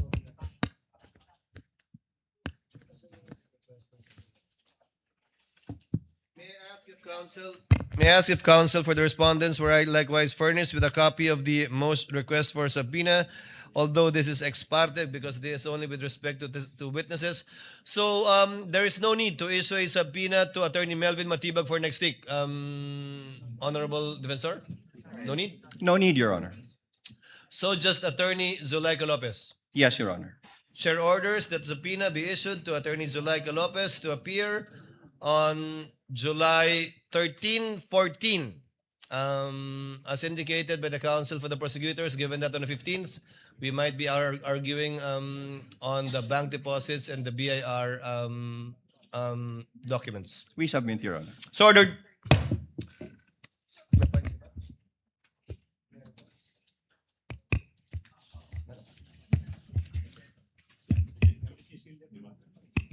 There being no other matters for consideration by the court, and given that the counsel for the prosecutors have manifested that they will no longer present Attorney Latok today, but rather on Monday, the